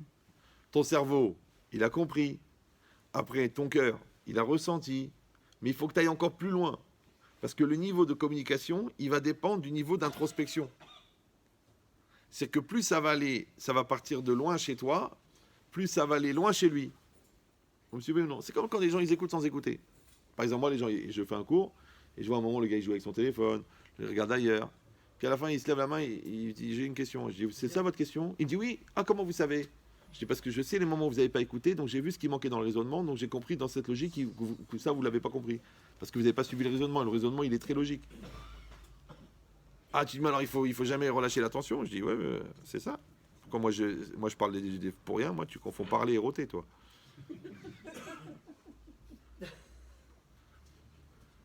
C'est vrai, le rôle, c'est une forme d'expression. Parce que la preuve, tu sais ce que le gars, il a mangé. Donc, tu as le menu direct.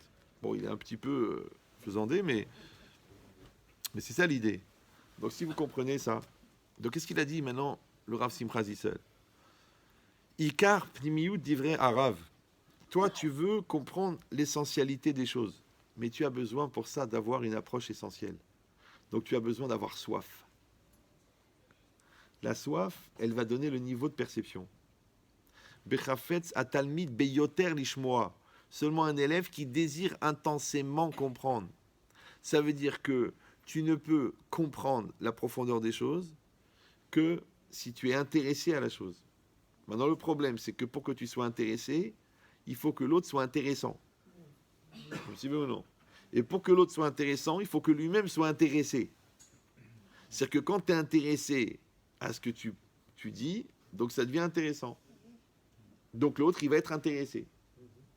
Et pour lui aussi, ça devient intéressant. Maintenant, tu vois, c'est un miroir entre celui qui parle et celui qui écoute.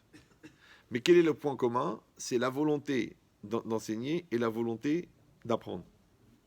Et c'est ça le pont de communication. C'est que si l'enfant il n'a pas la volonté d'apprendre, ça ne sert à rien. Les cours particuliers, les menaces, les cadeaux, ça, il ne veut pas. Il ne veut pas. Et ça ne m'intéresse pas, ça me saoule, ça me... En vérité, il est paresseux. En vérité, il n'a pas d'ambition. En vérité, il est en échec scolaire. En vérité, il est complexé. En vérité, il a trop de lacunes. En vérité, il ne parle pas bien français ou il ne sait pas bien lire. Donc tu perds ton temps à le faire redoubler, à te battre avec l'école, à trouver une autre école, après en espérer qu'il va faire des progrès sous prétexte qu'il est à progrès. Mais il manque la base, il manque la volonté. Il manque la volonté, d'accord? Et la volonté, c'est quoi? C'est l'essence de l'être. Et quand il manque l'essentiel, qu'est-ce qu'on va faire avec le reste? Donc, il faut que tu génères chez celui qui t'écoute l'envie d'écouter. Maintenant, le problème, c'est que tu dois moduler entre le fait que tu génères l'envie d'écouter en développant l'intérêt, mais d'un autre côté, tu génères le fait que l'autre ne veut pas écouter parce qu'il se sent remis en cause par ce que tu dis. Alors, si tu le remets en cause, il tombe en psychorigidité, il ferme les portes, il n'écoute plus. Parce qu'il sent que dans 5 minutes, tu vas lui prouver qu'il a tort. Mais d'un autre côté, il est curieux, donc il a envie d'entendre. Ouais, il a envie d'entendre, mais il ne veut pas entendre qu'il a tort. Donc tu dois moduler entre l'intérêt que tu développes chez lui, la confiance, l'amour qu'il ressent de toi, pour qu'il dise « Ok, je suis prêt à prendre le risque d'avoir tort, parce que je sens que pour une fois, ça tient la route ce que j'entends. » Ça s'appelle la communication. Et dans communiquer, il y a commun. Et commun, c'est comme un.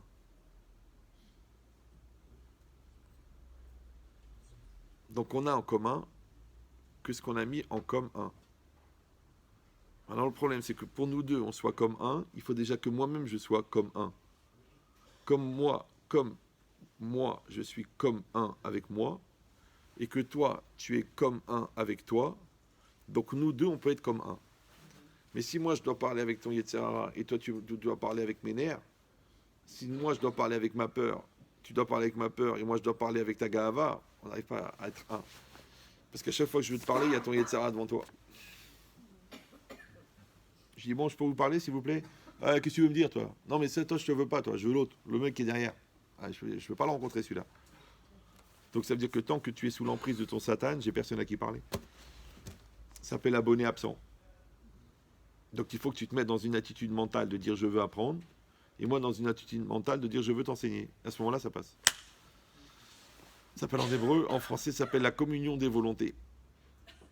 Et le Maharal, il appelle ça Ahava. Parce que Ahava, c'est Shaviut Aretzonot. L'amour, c'est l'équivalence des volontés. Or, la volonté, c'est l'essence de l'être. Qu'est-ce qu'on est en fait? On n'est qu'une volonté. Donc la communion des volontés, c'est la communion des êtres. D'où est-ce qu'elle vient la volonté? Du cœur.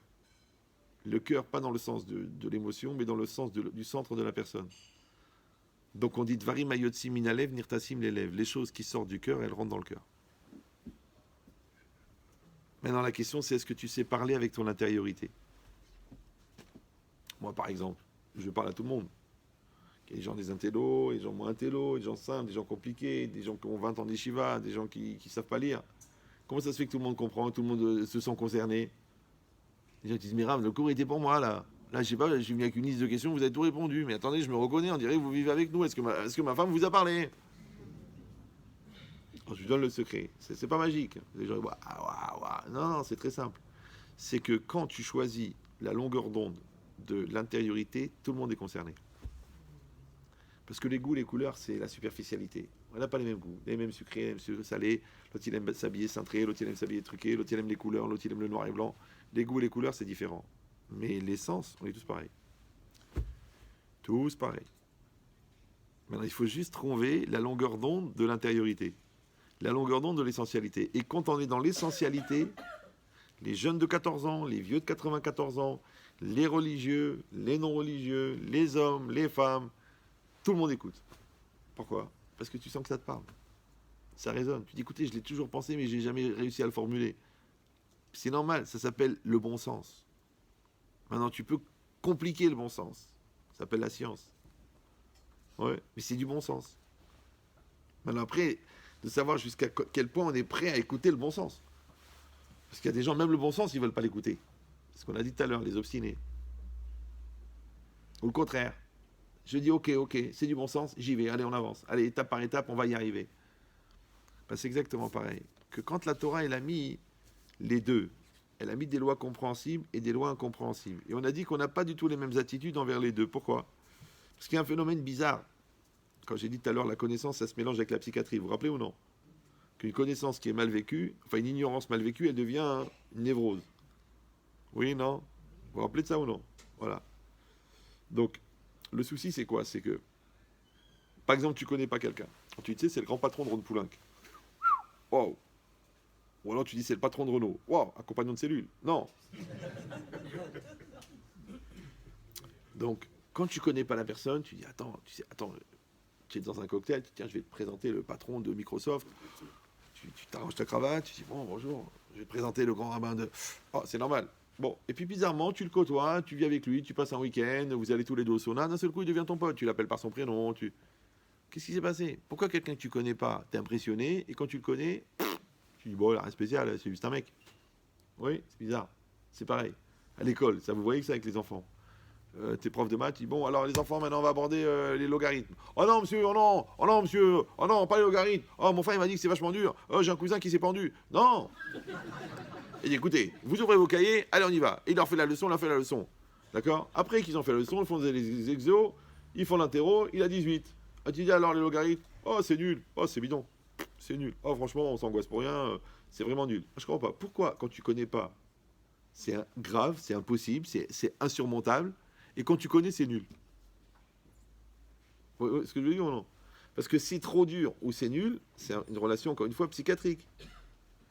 Alors que, bah, c'est vrai, c'est faux, je connais pas, c'est une relation objective. Donc je devrais dire, eh ben, c'est pas grave, je connais pas, puis après que je vais comprendre. Pourquoi je dis non, c'est trop dur, c'est trop dur, attendez, il y a plein de formules, des racines carrées, des trucs, des équations sur 8 niveaux. Pourquoi tu t'angoisses ? Je dis pourquoi ? Parce que toi, tu as perpétuellement besoin de te situer psychologiquement par rapport à. Donc tout ce qui est inconnu, tu te caches, tout ce qui est connu, tu dénigres.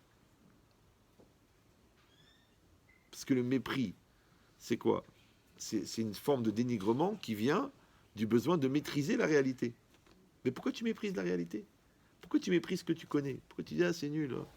Oh, lui, je le connais, je vais passer un week-end avec lui, Alors, je te dis, c'est le plus grand ophtalmologue du monde. Le mec, il soigne des cancers des yeux. C'est une tête. Non, franchement, on a joué au tennis, rien de spécial. Hein. Je l'ai pris 3-1, 15A, et quel rapport avec le tennis ? Comme si tu avais besoin de rabaisser l'autre pour te sentir fort. Ça s'appelle la Megadel et Tatsmo al Kalun Havero. Je me grandis sur la honte de l'autre. Le mec, il est comme il est, toi, tu es comme tu es. Mais toi, tu es en concurrence, toi. Ouais, toi, tu veux situer les gens, tu veux les mettre dans des cases. Tu veux les gérer. Oui, non, nul, bon, impressionnant, dangereux. Mais non, tu dis, écoute, c'est pas grave, il est comme il est, je suis comme je suis. Tu dois avoir cette indépendance émotionnelle qui fait que tu peux côtoyer des gens différents sans que ça te remette en cause. Alors que toi, non, au contraire. Dès qu'il y a de la différence, hop, tu te mets en situation de combat. Alors, tu me remets en cause, tu me détruis, tu prends ma place, tu me détruis, tu me fais du bien. Oh, calme-toi, tout va bien. T'es un gars bien, je suis un gars bien, tout va bien. Détente. Cool. Ouais. Et ça, il n'y a pas beaucoup de gens qui ont réglé ce problème. Maintenant, ils vont en souffrir dans le bureau, genre tu veux me bouffer mon poste. Ils vont en souffrir dans la hiérarchie des salaires. Ouais. tu me casses mon autorité, alors je te casse pas l'autorité. C'est toi qui veux absolument prouver aux autres que tu es bonne parce que moi je suis nul. Après, tu penses que moi je te prends ta place dans la famille parce que je dis il faut qu'on discute, je suis pas d'accord avec la manière d'éduquer. Après, tu crois que je te remets en cause parce que je te. En vérité, c'est une concurrence. Mais il n'y a pas de concurrence puisque les enfants, on les a fait ensemble. C'est l'intérêt de la boîte qui passe avant. Ouais. Là, on est en train de réfléchir. Donc, ce qui compte, c'est la réflexion intellectuelle. C'est pas de savoir qui a raison. La question est de savoir qu'est-ce qui est vrai. Maintenant, quand tu bascules dans qui a raison, c'est déjà du psychiatrique. Oui. Qu'est-ce qui est vrai? Ben, en vérité, grâce à tes questions, j'ai trouvé des réponses. Donc le mérite est partagé, parce que sans tes questions, j'aurais pas trouvé les réponses. Maintenant, c'est pas moi qui a trouvé la vérité, on l'a trouvé ensemble, ça s'appelle la dialectique. Mais toi, tu dis, ah ouais, mais c'est toi qui as trouvé la réponse, alors quoi, je suis nul? Non, t'es pas nul. Parce que tu as eu l'intelligence de poser la question. Et la question, c'est le décapsuleur de la réponse. Est-ce que je veux dire ou non? Alors, encore une fois, le problème, c'est le rapport que j'entretiens avec la connaissance. Est-ce que je vais avoir un rapport de sérénité, de calme, de je ne sais pas, c'est pas grave, j'apprends, ou alors non, ça m'angoisse de ne pas savoir. Maintenant, cette attitude-là, on va dire ce positionnement mental par rapport à la connaissance, c'est exactement le positionnement mental du roc. Parce que dans les lois que je ne comprends pas, je dis je ne comprends pas, mais c'est pas grave. C'est Dieu qui l'a donné, c'est émettre, j'ai confiance. Vous me suivez ou non? Donc là, je me mets en situation de sécurité, en situation de sérénité. Par contre, par rapport à la loi compréhensible, comme je suis sûr d'avoir compris, et on a dit que quand je maîtrise et que je comprends, qu'est-ce que je fais? Je méprise. Donc en fait, pourquoi les gens ils vont choisir que les lois compréhensibles? Parce qu'ils veulent pouvoir mépriser la Torah. Mais ils savent très bien que s'ils s'adressent aux lois incompréhensibles, ils ne comprennent plus rien. Du coup, ils ne peuvent plus mépriser parce qu'ils ne comprennent rien. Donc là-bas, ils vont mépriser justement parce qu'ils ne comprennent rien. Maintenant, quand la Torah, elle te dit, mets les téphilines, et la Gemara, elle te dit, va régler un conflit que tu as avec un gars qui t'a cassé le phare de ta voiture. Casser le phare de la voiture, c'est logique. Tu casses, tu payes. Refus de priorité, t'es sorti en marche arrière, t'as pas regardé ce qui se passait, c'est toi qui sortais du parking, c'est logique. Mais quand je te dis mets les téphilines le matin, c'est pas logique. Alors écoutez bien comment la Torah, elle t'a fait la thérapie de la problématique psychiatrique qui t'empêche d'avoir une lecture intellectuelle objective. Vous êtes prêts? Vous êtes bien ou vous êtes fatigué là? Quand tu appliques les lois incompréhensibles, tu mets les tefilines, tu mets ton talit, tu t'assois dans la soukha, qu'est-ce que tu fais? Tu t'habitues à accepter ce que tu ne comprends pas. D'accord? Donc, quand tu vas regarder des lois compréhensibles, tu vas étudier la Gemara, tu vas regarder la Lacha sur ne pas casser, ne pas voler, ne pas tuer, eh ben, tu ne vas pas tomber dans le dénigrement de dire bon ben ça va, j'ai compris. Pourquoi? Parce que tu as le système de protection qui est que la loi incompréhensible, tu la respectes, donc tu vas continuer à respecter la loi compréhensible.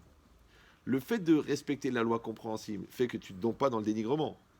Comme tu ne tombes pas dans le dénigrement, tu vas continuer à approfondir. Et là, tu vas comprendre les profondeurs des lois compréhensibles. Ça va? Par exemple, je viens chez toi, je te dis, bon, c'est quoi voler? Eh ben, voler, c'est voler. Voler, c'est voler. Ok, mais c'est quoi voler? Voler, c'est prendre avec l'intention de le garder un objet appartenant à quelqu'un qui peut prouver que l'objet est à lui. Je vais vous donner la définition de voler d'après les Chachamim. Si la personne ne peut pas prouver que c'est à elle, c'est pas du vol. Saute à prochaine. Si la personne, tu lui as pas pris, c'est pas du vol, c'est juste une intention. Ouais. Si la personne, tu l'as pris mais sans l'intention de le garder, c'est un emprunt. Et si tu as pris à la personne avec l'intention de garder, donc ça s'appelle du vol. Facile? Oui, non, facile. Maintenant, imagine-toi, tu sors de chez le notaire. Je dis, qu'est-ce que tu as dans ta mallette? Il me dit, j'ai toutes les preuves écrites de tous mes biens immobiliers. D'accord? Le mec, il a 650 millions d'euros de biens immobiliers. Il a prélevé de toutes les preuves écrites qui étaient chez les notaires, il les a mis dans cette mallette. Moi, je prends la mallette, je brûle la mallette. Les maisons, elles sont en place. Mais lui, il ne peut plus prouver que c'est à lui. Je l'ai volé ou non? Non. J'ai pas pris les biens. Mais lui, il les a plus. Maintenant, c'est quoi voler? C'est que le fait que lui ne peut plus en user, ou alors que moi, je les ai prises. Vous me suivez ou non? Il a plus de preuves. Mais t'es un malade, tu m'as brûlé tout. Mais je t'en prie, qu'est-ce que c'est? 4 ramettes de papier, je te les rembourse. Mais quel ramette de papier? C'est 650 millions d'euros de titres. C'est-à-dire ou comme des titres au porteur, je les ai brûlés. Le mec, il me dit rembourse-moi. Je rembourse quoi? Du papier? Je dis mais t'es fou, tu m'as volé. Ah bah prouve que c'est à toi. Je peux pas, c'était au porteur. Bah crève. J'ai volé ou non? Hein? On peut pas prouver. Donc c'est pas du vol. Vous avez donné. Moi, en plus c'est à cause de moi, c'est à cause de moi en plus. Non, vous avez dit que la Rachamim. Maintenant, si moi, imagine tu as un terrain. Ce terrain, il n'est pas loué. Il est alloué, mais il n'est pas loué en ce moment. Et moi, qu'est-ce que je fais? J'installe ma caravane là-bas.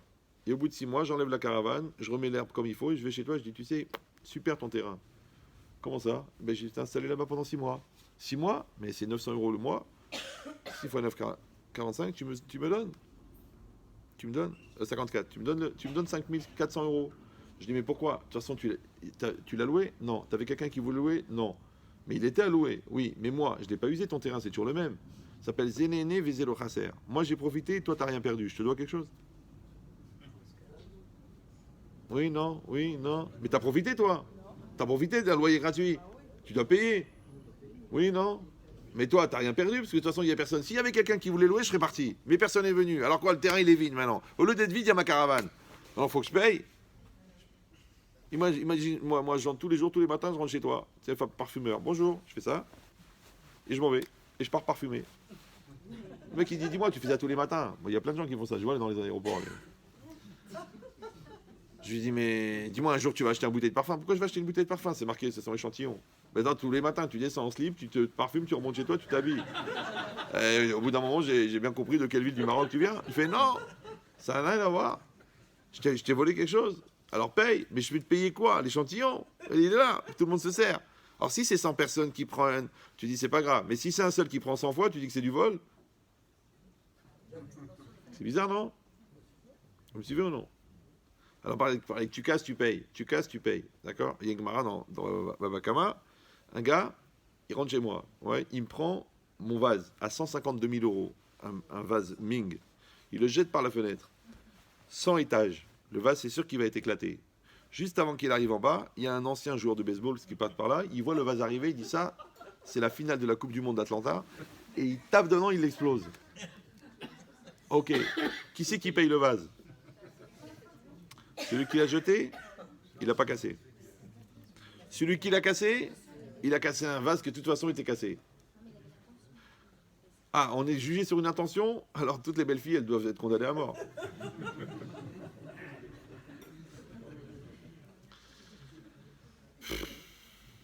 Monsieur ou non?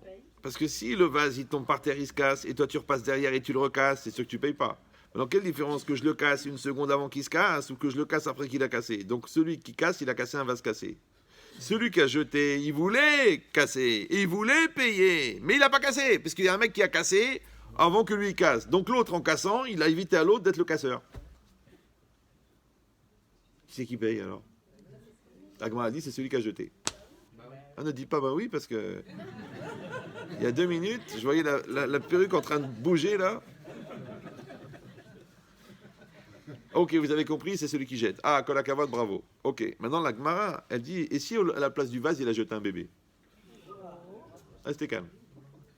Et qu'en bas, il y avait un gars qui se prenait pour D'Artagnan avec une épée. Il a vu arriver le bébé, il a dit, tiens, hop, une brochette. Rah.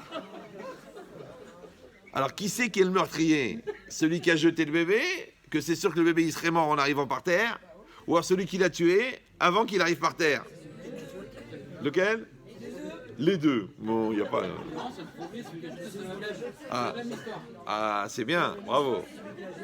Voilà une réponse intelligente qui est fausse. Ouais.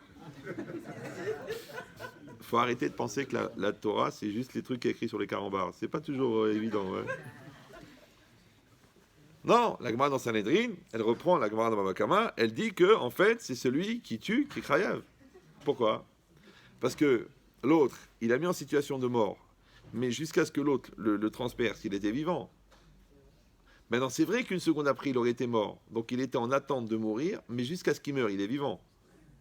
Maintenant, le meurtre dans la Torah, c'est quoi? C'est d'enlever la vie ou c'est de provoquer la mort? C'est pas pareil.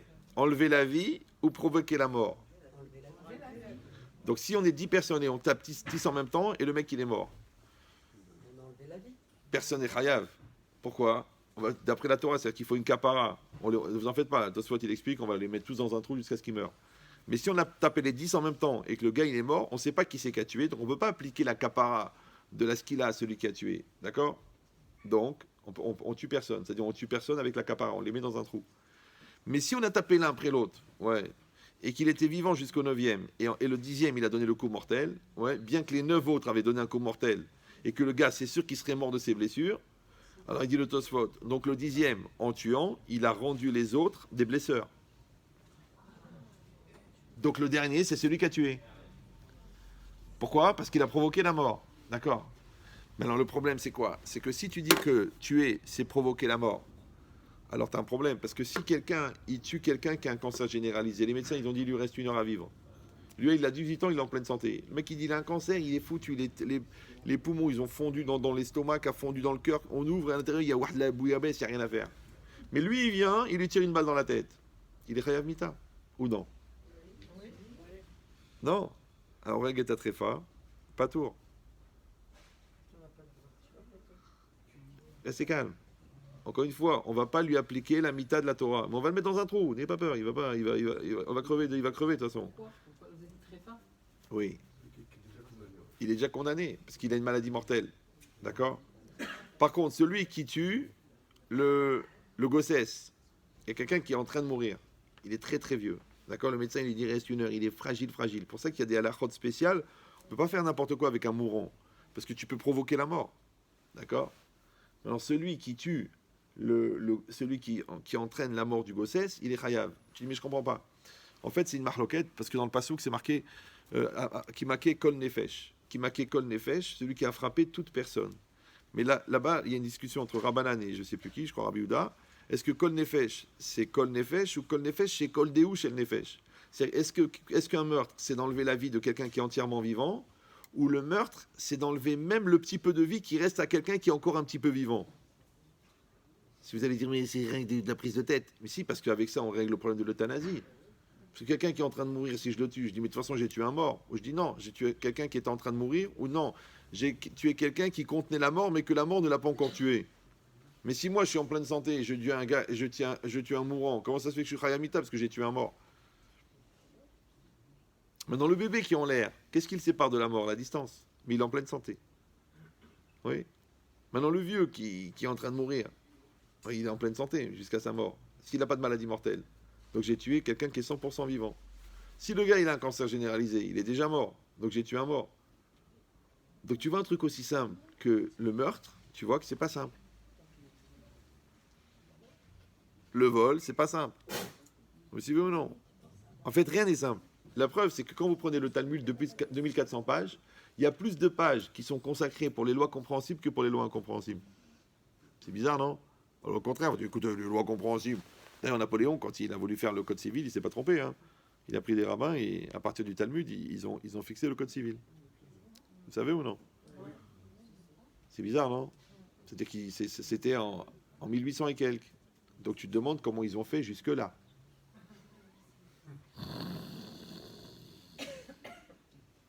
Et la Torah, elle a 3500 ans.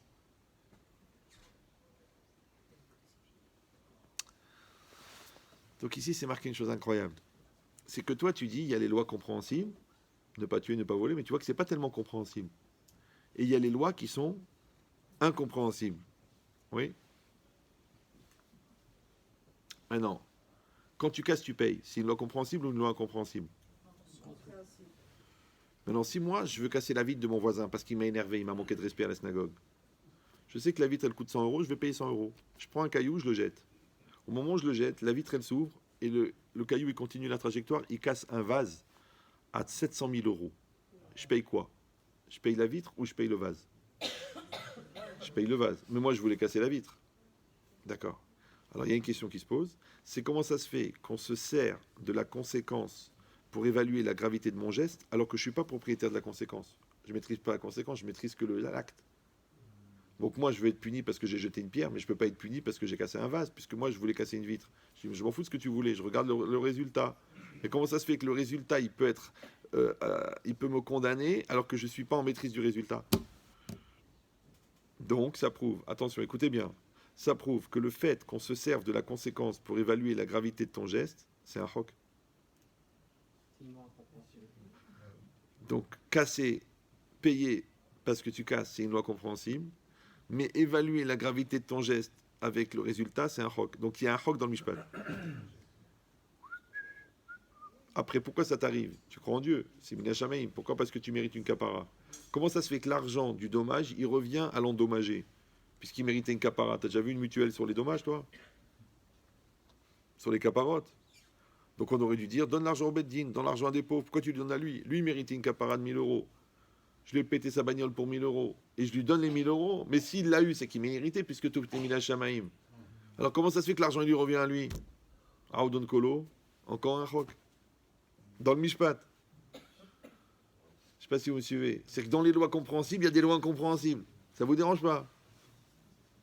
Mais s'il y a des lois, s'il y a des principes compréhensibles dans des lois incompréhensibles, s'il y a des principes incompréhensibles dans des lois compréhensibles, donc ça veut dire qu'il y a aussi des principes compréhensibles dans les lois incompréhensibles. Il ne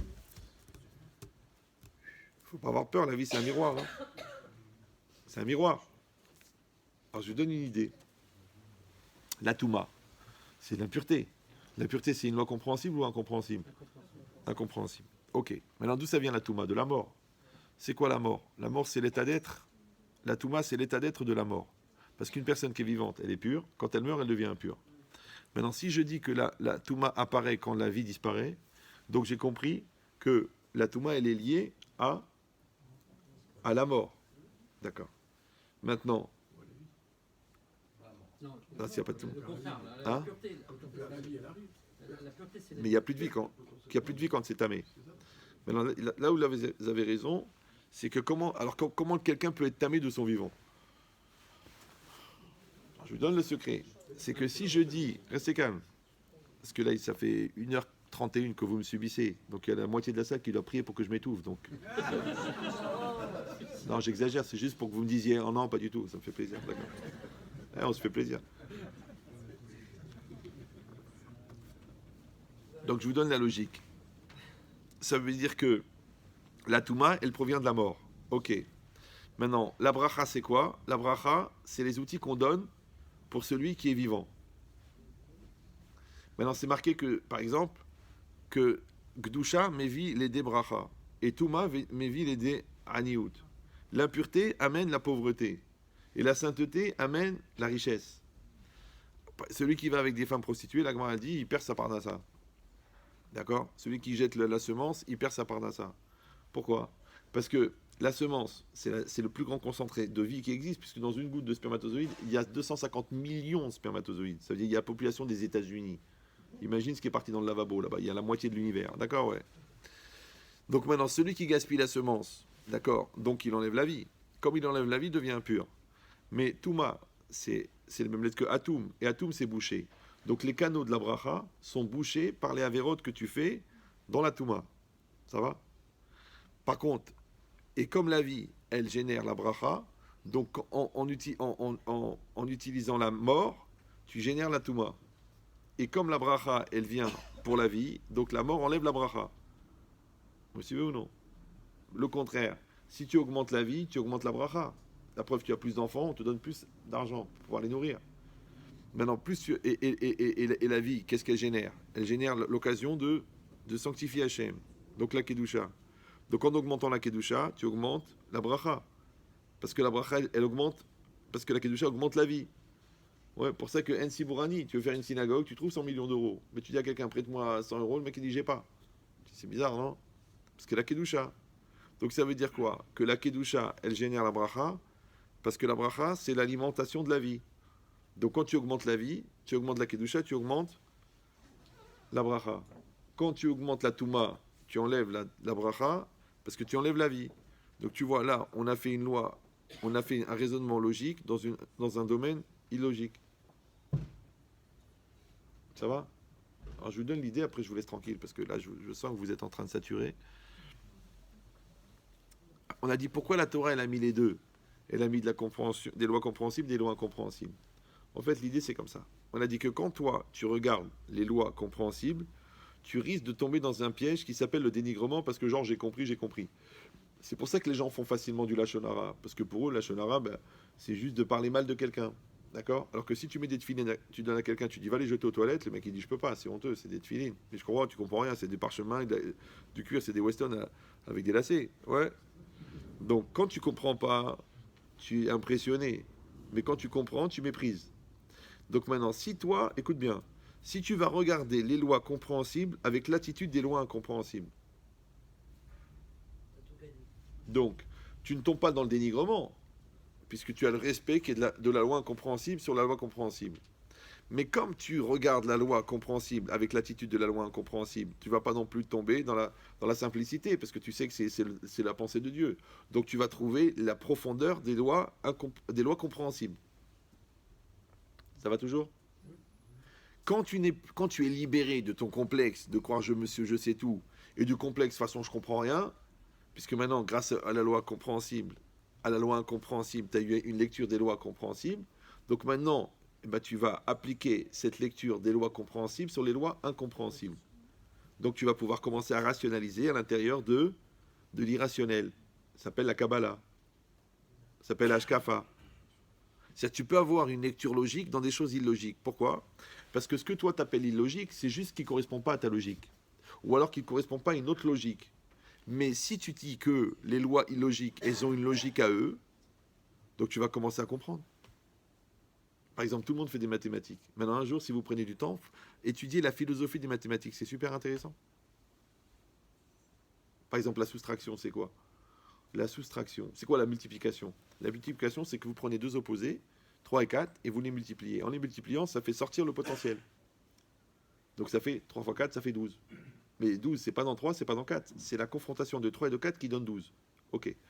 Comme toi, tu es un très bon vendeur et l'autre, c'est un bon gestionnaire. Vous vous mettez ensemble, ça démultiplie, vous créez une grosse société. En fait, votre rencontre, elle a multiplié le potentiel. Vous me suivez ou non? Maintenant, Hachem, il s'appelle Yud-Ke Vav-Ke.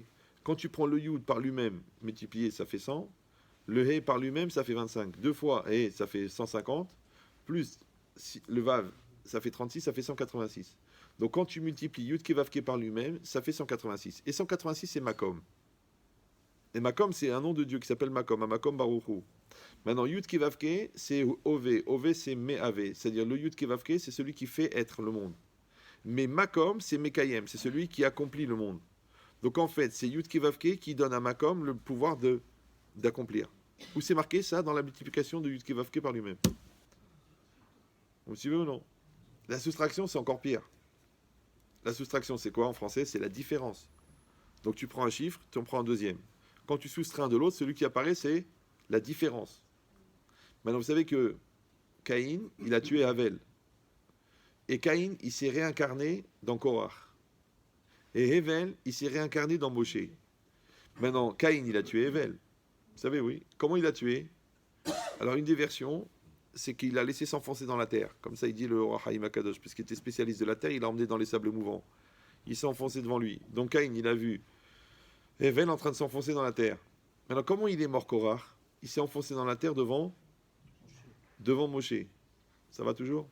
Maintenant, quand vous prenez la valeur numérique de Korach et la valeur numérique de Moshe, quand vous allez soustraire Moshe à Korach, il reste Hevel. Donc Hevel, c'est la différence entre Korach et Moshe.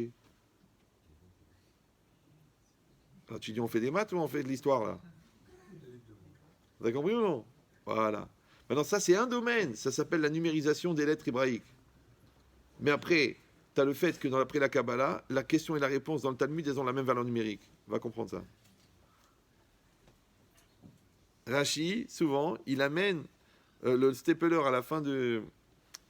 Comment il s'appelle le Sefer du stapler sur Rashi, là, sur le Chumash? Ouais, Birkat Peretz. Il amène là-bas des gématriotes, tu vois, il te calcule que la question et la réponse de Rashi, elles sont la même valeur numérique. Mais quel intérêt de mettre la même valeur numérique? Ça sert à rien. C'est-à-dire qu'il a compris que la valeur absolue, c'est l'essence de la chose. Alors, si tu dois regarder la valeur absolue, tu dois regarder la valeur numérique de la lettre, tu dois marquer la forme de la lettre, parce que même la forme de la lettre, c'est un de ses enseignements. Vous me suivez où? Ouais. Après, tu dois la combinaison des deux lettres, à cet endroit-là dans la Torah. après le mot par rapport à l'autre, après le mot par rapport à la phrase, après le mot par rapport à la paracha, après la valeur numérique de la paracha, après la valeur numérique du mot, ouais, après la combinaison maintenant, pas seulement du noir de la lettre, mais du blanc autour. Parce que le blanc de la lettre, il fait partie de la lettre. La preuve, c'est que quand vous collez deux lettres, la lettre n'est plus cachère. Pourquoi? Parce que le blanc n'existe plus. Orve sam tam, urtav tam, ktivatama. La Gemara, elle explique que le blanc autour de la lettre, c'est partie de la lettre. Maintenant, même les taramim, ils ont une chorma, des enseignements. Même les otiotes, les voyelles qui ne sont pas écrites, elles ont un enseignement. Et tout ça, c'est une lecture par une personne. Mais il y a 16 niveaux de lecture dans la Torah. Vous savez ou non? Parce qu'il y a le pshat, le remez, le drash et le sod. La lecture littérale, le remez, l'allusion, le drash, c'est-à-dire par correspondance, d'accord, une image, ouais, et le sod, le secret. Mais en vérité, ces 4 niveaux, ils sont 16, parce qu'il y a le pshat du pshat, le remez du pshat, le drash du pshat et le sod du pshat. Ça fait 16 niveaux de lecture. La Torah elle-même, la Torah écrite, elle est expliquée dans la Torah orale. Le problème, c'est que Moshe Rabbeinu, il a reçu 70 découpages de la Torah écrite. Rashi rapporte que Rabbi, à l'époque, il en avait encore 5. Maintenant, s'il y a 70 Torah écrites, il y a 70 Torah orales. C'est le même enseignement, mais il est formulé différemment dans la Torah écrite et développé dans la Torah orale. Vous me suivez toujours ou non? S'il y a 70 Torah orales, ça veut dire qu'il y a 70 Talmuds. Sur le Talmud, il y a peut-être 200 000 commentaires, 200 000 livres de commentaires. Donc ça fait 200 000 livres par 70 versions. Mais comme il y a 16 lectures, ça fait 16 fois 70. Ouais, vous me suivez toujours? Et comme chaque juif, il a une Yeshlo Chelek Batora, donc ça fait quoi? On va se limiter au Har Sinaï. Ça fait 600 000 multiplié par 70, multiplié par 16. Et toi, tu viens, tu dis, j'ai tout compris. J'ai lu Rashi en français, je suis pas d'accord. J'ai étudié le Zohar en français. Une fois, il y en a, il m'a dit, j'ai acheté le Zohar à la Fnac, je l'ai lu. Et alors? Je dis, ben, je suis pas d'accord. Je pense que la couverture, elle est plus intelligente que toi. Maintenant, tu peux imaginer le contraire, ça coûte rien. Donc, qu'est-ce qui est marqué ici? Ici, c'est marqué que la Torah, elle a mis exprès des lois compréhensibles et des lois incompréhensibles. Pourquoi? Parce que tu vas être dans une logique, en fin de compte, où tu comprends que l'intelligence s'arrête là où la Emouna commence. Vous suivez ou non? Le Rav de Brisk qui disait la Emouna commence là où la philosophie s'arrête.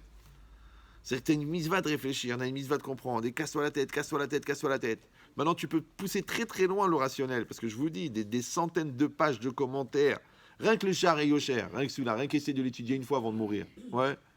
C'est un sac de nœuds. Le chef Shmatota, c'est un sac de nœuds. Tu peux étudier toute ta vie rien que dans la partie rationnelle de la Torah. Et tu as mal à la tête, tu as mal à la tête. Oui. C'est les lois du statistique, des probabilités dans le char et Yosher, mais c'est des mondes. Les sfex fécotes, mais du char là-bas, tu te casses la tête, tu deviens fou. Ça, c'est le rationnel. Maintenant, quand tu as fini le rationnel, il commence l'irrationnel. Tu dis, mais je comprends pas, j'ai pas envie de l'irrationnel, moi je veux que du rationnel. Mais tu n'as pas compris. Une chose, avant de devenir rationnel, pour toi, il est irrationnel. Parce que d'abord, tu as confiance que c'est vrai, donc c'est de la Emouna, et après, ça devient de la compréhension.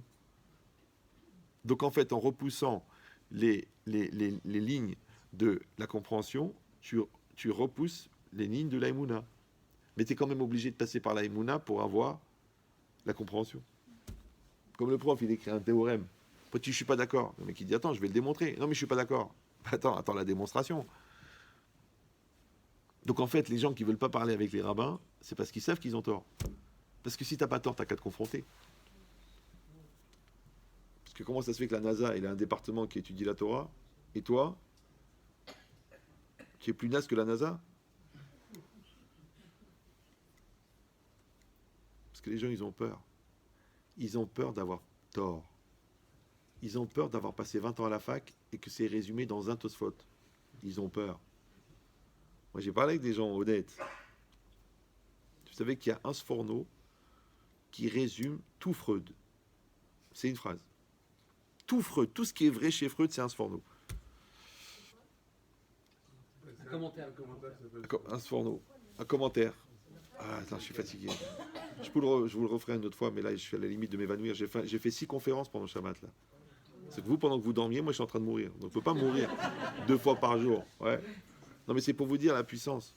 Mais c'est quoi l'idée? Vous avez écouté le cours Relations parents-enfants de Ben Chetrit, ça vous dit quelque chose? Ce cours-là, je l'ai fait à Montréal. Il y avait un prof de pédopsychiatrie. Il m'a dit, c'est incroyable, dans votre cours, il y a 4 ans de fac. Il m'a dit, c'est ce que j'enseigne. Vous avez dit en 2 heures ce que moi j'enseigne en 4 ans. Je dis, mais ce qui est choquant, c'est dans la Gemara, il y a 4 lignes. Maintenant, le Talmud, il y a 2400 pages. Avec 4 lignes, tu fais 4 ans de fac. Imagine qu'est-ce que tu vas faire avec 2000 pages de Talmud. Donc la logique, c'est très simple. C'est qu'il faut arrêter de dénigrer la Torah que tu ne connais pas. Tu sais qu'est-ce qu'il a dit Mitterrand, François?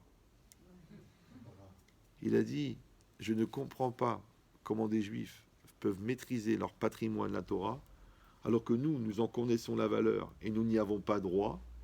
Et eux, ils le méprisent sans en connaître la valeur. C'est Mitterrand. Imagine plein Terran. À Mitterrand, déjà, il a dit ça. Il a dit ça au grand rabbin Citruc, parce qu'il venait manger chez lui souvent. Ouais. Mais c'est quoi l'idée? C'est un type intelligent. C'est un des derniers présidents intelligents. C'est pas si vous avez remarqué. Après, on a eu que des barras. Ouais. On a eu un avocat excité. D'accord? On a eu un fromage. Et maintenant, on a un ado en recherche de sa grand-mère. Ouais. Mais en vérité, c'est des gens intelligents, comme Giscard d'Estaing, comme Raymond Barre, de droite ou de gauche, mais des gens que tu sentais qu'ils avaient un cerveau. Alors que là, tu dis des bahas, tu dis le gars, il ferait mieux de se taire, moi, tu as le bénéfice du doute, ouais. Mais c'est quoi l'idée? Vous avez compris? L'idée, c'est que maintenant, toi, tu dois raisonner quelle est ton approche de la Torah. Est-ce que tu as une approche de modestie? Est-ce que tu as une approche d'élève? Est-ce que tu as une approche d'apprentissage? Parce que vous avez compris maintenant, comme j'accepte de ne pas comprendre, et j'applique les mitzvot incompréhensibles, je développe ma crainte d'Hachem. Donc quand je vais regarder le Talmud, je vais comprendre des choses incroyables. Ces choses incroyables, elles vont développer une logique. Cette logique, après, je vais l'appliquer dans le Midrash, je vais comprendre le Midrash. Du Midrash, je vais commencer à comprendre le Remez. Après du Remez, je vais commencer à comprendre la Kabbalah. Quand je vais comprendre la Kabbalah, je vais comprendre les fondements du monde. Je vais comprendre la logique. J'ai parlé avec des physiciens de physique quantique à partir d'un Maharal. Les mecs, ils sont devenus fous. Nous, on a une lecture. Pourquoi est-ce que la vitesse de la lumière, le temps s'arrête? Eux, ils savent pas. Nous, on sait pourquoi. Et le Maharal, il dit que dans la Tzura, Enan mitachatazman. Et la Tzura, c'est quoi? Il y a le Chomer et la Tzura. Le Chomer, c'est la matière. La Tzura, c'est la structure énergétique de la matière. Or, la structure énergétique de la matière, elle, n'est pas soumise au temps. Donc, qu'est-ce qu'il dit Einstein? À la vitesse de la lumière, le temps s'arrête. Le temps s'arrête, c'est pas que le temps, il court et il s'arrête. C'est que quand tu regardes toute la matière comme un seul élément, eh ben, le temps, il est un seul élément. Donc, le temps, il est arrêté à la vitesse de la lumière, parce que la vitesse de la lumière, c'est l'intériorité de la matière. Et c'est dans la matière, c'est la lumière qui véhicule les informations. Donc en vérité, pour la matière, maintenant et dans 10 000 ans, c'est le même temps. Puisque ici et ailleurs, c'est un seul objet, puisque tout l'univers, il est un. Maintenant, Albert, il s'est cassé la tête, le pauvre. Mais c'est une phrase du Maharal. Le Maharal, il dit Atsura inamita khatasman. Ah, tu dis, ben, j'ai pas compris comme ça. Ben, c'est pas à force de regarder la télé que ça va t'arriver. Hein. Parce que la télé, quand même, c'est quand même le plus grand producteur d'abrutis. Bah oui, puisque les émissions, plus elles sont faites par des abrutis, dites par des abrutis, et écoutées par des abrutis, et plus ils sont payés. Alors c'est très intéressant. Regardez la hiérarchie des salaires. Plus le gars il dit des bêtises, plus il est payé. Vous savez pourquoi? Parce que quand il dit des bêtises, tout le monde comprend. Comme les gens comprennent, ils s'identifient. Mais quand ils comprennent rien, ils vont dire « Ah, c'est pour les intellos, ça m'intéresse pas ». Donc du coup, les gens ne regardent pas. Comme ils ne regardent pas, on ne peut pas vendre des pubs après. Et comme le but de la télé, c'est de vendre de la pub après, ouais, et que l'impact de la pub, il dépend de la nullité de l'émission. Bah oui, parce que si l'émission est débile, le mec, il va trouver la pub extraordinaire. Mais si l'émission, elle est intelligente, par contraste, il va trouver la pub nulle. Donc, pour que l'impact de la pub soit fort, on est obligé de faire des émissions débiles. Qui c'est qui a dit ça? Le patron de TF1. à l'époque. Le patron de TF1, il a dit au patron de Coca-Cola, nous nous engageons à fabriquer des émissions qui rendent disponibles les auditeurs à l'impact de vos annonces. C'est quoi disponible? Vous parlez français, non? Maintenant, ce qui n'est pas grave que le mec il gagne 100 000 euros par émission. Ce qui est grave, c'est qu'il y a des brels qui regardent gratuitement. Donc quand tu es en train de regarder un brel qui te rend brel, au lieu d'aller au shiur du Rav, au lieu de réviser la Mishnah, au lieu de réfléchir sur un principe, au lieu de relire le Chumash, ouais, tu suis un apprentissage pour devenir brel. Et ça marche. Ça s'appelle des consommateurs. Donc déjà, il y a sommateur dedans, ouais. Par contre, le contraire, quand toi, tu vas aller étudier la Torah, qu'est-ce qui risque de t'arriver? De devenir encore plus intelligent. Ouais. Et si vous allez dire, on n'a pas tous le loisir, on n'a pas tous la capacité, on n'a pas tous le mental. Alors je vais finir sur une note d'optimisme. C'est l'Olam Haba, c'est quoi? C'est la perception de Dieu que tu auras après ta mort. Oui. Malheureusement, elle est conditionnée par la perception que tu en avais de ton vivant. Et l'étude de la Torah, au départ, c'est pour savoir étudier. La deuxième, c'est pour savoir ce que appliquer. Et la troisième, c'est pour connaître Hachem. Donc la seule manière de connaître Hachem dans ce monde, c'est l'étude de la Torah. Donc si tu n'étudies pas la Torah, tu ne comprends rien à Dieu. Si tu ne comprends rien à Dieu, qu'est-ce que tu vas foutre au Olam Haba? Parce que le principe de l'Olam Haba, c'est de profiter de la connaissance de Dieu. Mais comme la connaissance de Dieu après la mort, elle dépend de celle que tu avais de ton vivant. Donc du coup, tu ne vas rien comprendre là-haut. Donc pourquoi on va te punir pour l'éternité? Donc tu vas t'éteindre comme un goy, on débranche la prise, c'est tout. Tu dis Chaz v'Shalom sim silenu alenu tout. C'est pour ça que vous êtes vivant, que vous êtes en bonne santé. C'est pour ça que Baruch Hashem, on est en France, un des derniers pays musulmans où on peut étudier la Torah. D'accord? C'est pour ça qu'il y a des rabbanim, qu'il y a des bâtés midrashot, qu'il y a des cours, qu'il y a des CD, qu'il y a tout. Ouais, qu'il faut aller s'asseoir à Botaï. Il faut s'asseoir. Là, vous venez, c'est facile, c'est moi qui fais le boulot. Vous êtes détendu, vous avez la télé Torah. Mais si toi, tu vas te casser la tête sur un Tosfot et tu as compris un Tosfot, mais fais le Hallel avec Bracha. Tu as compris le Maharsha, Kol HaKavod. Tu as fini Megillah, extraordinaire. Avance. Et après, tu dis, je vais faire un Midrash. Après, je vais faire Rabbeinu Bechaye. Après, je vais commencer un peu le Sha'ar Gdusha. C'est bien. Après, je vais faire le Etzraïm avec l'autre Rotraïm. Waouh, Blainara. Après, tu vas arriver devant Hachem. Il va te dire, Tamakir, Ani Makir. Baruch Habba Bekom. Donc, je vous souhaite, Bezrat Hachem, que vous compreniez que la Torah, c'est un apprentissage, qu'il faut faire un petit peu d'effort. Mais comme de toute façon, la vie va passer, et que ce qui compte, c'est ce qu'on est devenu, ouais, et ce qu'on a vécu, et c'est pas combien de temps ça a duré. Donc, je vous conseille d'essayer de remplir vos vies, avec beaucoup de Torah, avec beaucoup de Chokhmah, avec beaucoup de pureté, avec beaucoup d'amour, avec beaucoup d'intelligence, avec beaucoup de shalom. Arrêtez de vous prendre la tête pour des bêtises. J'en ai marre d'écouter des cons au téléphone. Faites un peu d'effort, c'est rien. Baisse la tête, dis merci, excuse-toi. Comment tu peux insulter une femme qui t'a donné 5 enfants? Je dis, mais ça vient tout seul. Je dis, t'as qu'à lui faire des compliments, parce que celui qui est en train de dire merci, il n'arrive pas à dire un gros mot. Et toi, c'est pareil, il rentre, tu l'insultes. Mais il a passé la journée dehors pour t'amener la parnassa. Tu dis qu'il arrive en retard. Mais demain, il peut arriver beaucoup plus tard. Il peut même t'attendre chez quelqu'un d'autre, si tu veux. Donc tu fais l'inverse. Tu dis merci, mon amour, d'être rentré. Je t'aime, tu es l'amour de ma vie, tu es ma lumière. Et je tremble du jour où je devrais te quitter. Voilà. Ça va bien se passer, tu vas voir. Tu vas voir, le 4e, il va venir. Ouais. Et bien c'est pareil avec les enfants. Dis-lui que tu les aimes. Dis-leur que ta fille elle est extraordinaire. Dis à ton fils que je suis fier de toi. Non, tu dis, on n'a pas l'habitude de faire comme ça. C'est pas notre habitude. C'est pas. Mais alors pourquoi faire? Tu veux que le beurre il lui fasse des compliments? Tu veux quoi? Tu veux que la petite Goya là-bas, il lui dit que t'es un gars magnifique alors que toi tu dis qu'il est nul. Après tu dis Rav, comment on peut faire? Il est amoureux. On vous a donné les clés. Tout est entre vos mains. Les outils sont là. Il faudrait que les utiliser. Non, tu es tellement paresseux, tu veux que l'autre, il sauve ta vie, il sauve ton couple, Et toi, tu fais rien, toi? Tu t'es jamais demandé qui c'est qui a formé le mec qui t'a sauvé? Eh bien, il n'a pas été formé. Il s'est formé, parce qu'il a assumé. Eh bien, c'est pareil, chaque juif, il est devant sa vie, il est devant son couple, il a assumé, c'est tout, et ça ira très bien. Et le bon Dieu, il aime les gens de bonne volonté, et il aide les gens de bonne volonté. Et ça va aller très bien, ça ira très bien, n'ayez pas peur. Au pire, allez, on va être pessimiste, ça ira mieux. Allez, Chazak au Baruch. Alors, on va juste dédier, s'il vous plaît, si c'est possible, pour la réfouach shelema de tous les malades d'Israël, et en particulier pour Nathalie, Naomi, Bat Jacqueline, Zaira. Amen. Evelyne Bat-Louise, Amen. Shimon Olivier Ben Eliane Gemara Nana Liliane, Amen. Avraham Chaim Ben Tamar, Amen. Benyamin, est-ce que quelqu'un peut chercher le petit bébé pendant ce temps-là? Benjamin Yehuda David Ben Chava Eva Linda, Céline Messaouda Bat Aline Esther, Ora Bat Marilyn, Sarah Bat Léa, Avraham Chaim Ben Tamar, Yitzhak Ben Avram, le Rav Chaim Zvi Ben Sarah, le Rav Moshe Ben Reizel, Chaya Bat Miriam, Simcha Bat Flecha, Esther Bat Flecha. Est-ce que vous avez d'autres personnes? Bon, bien sûr, j'inclus toutes vos belles-mères, qu'Hachem les garde en bonne santé, une longue vie.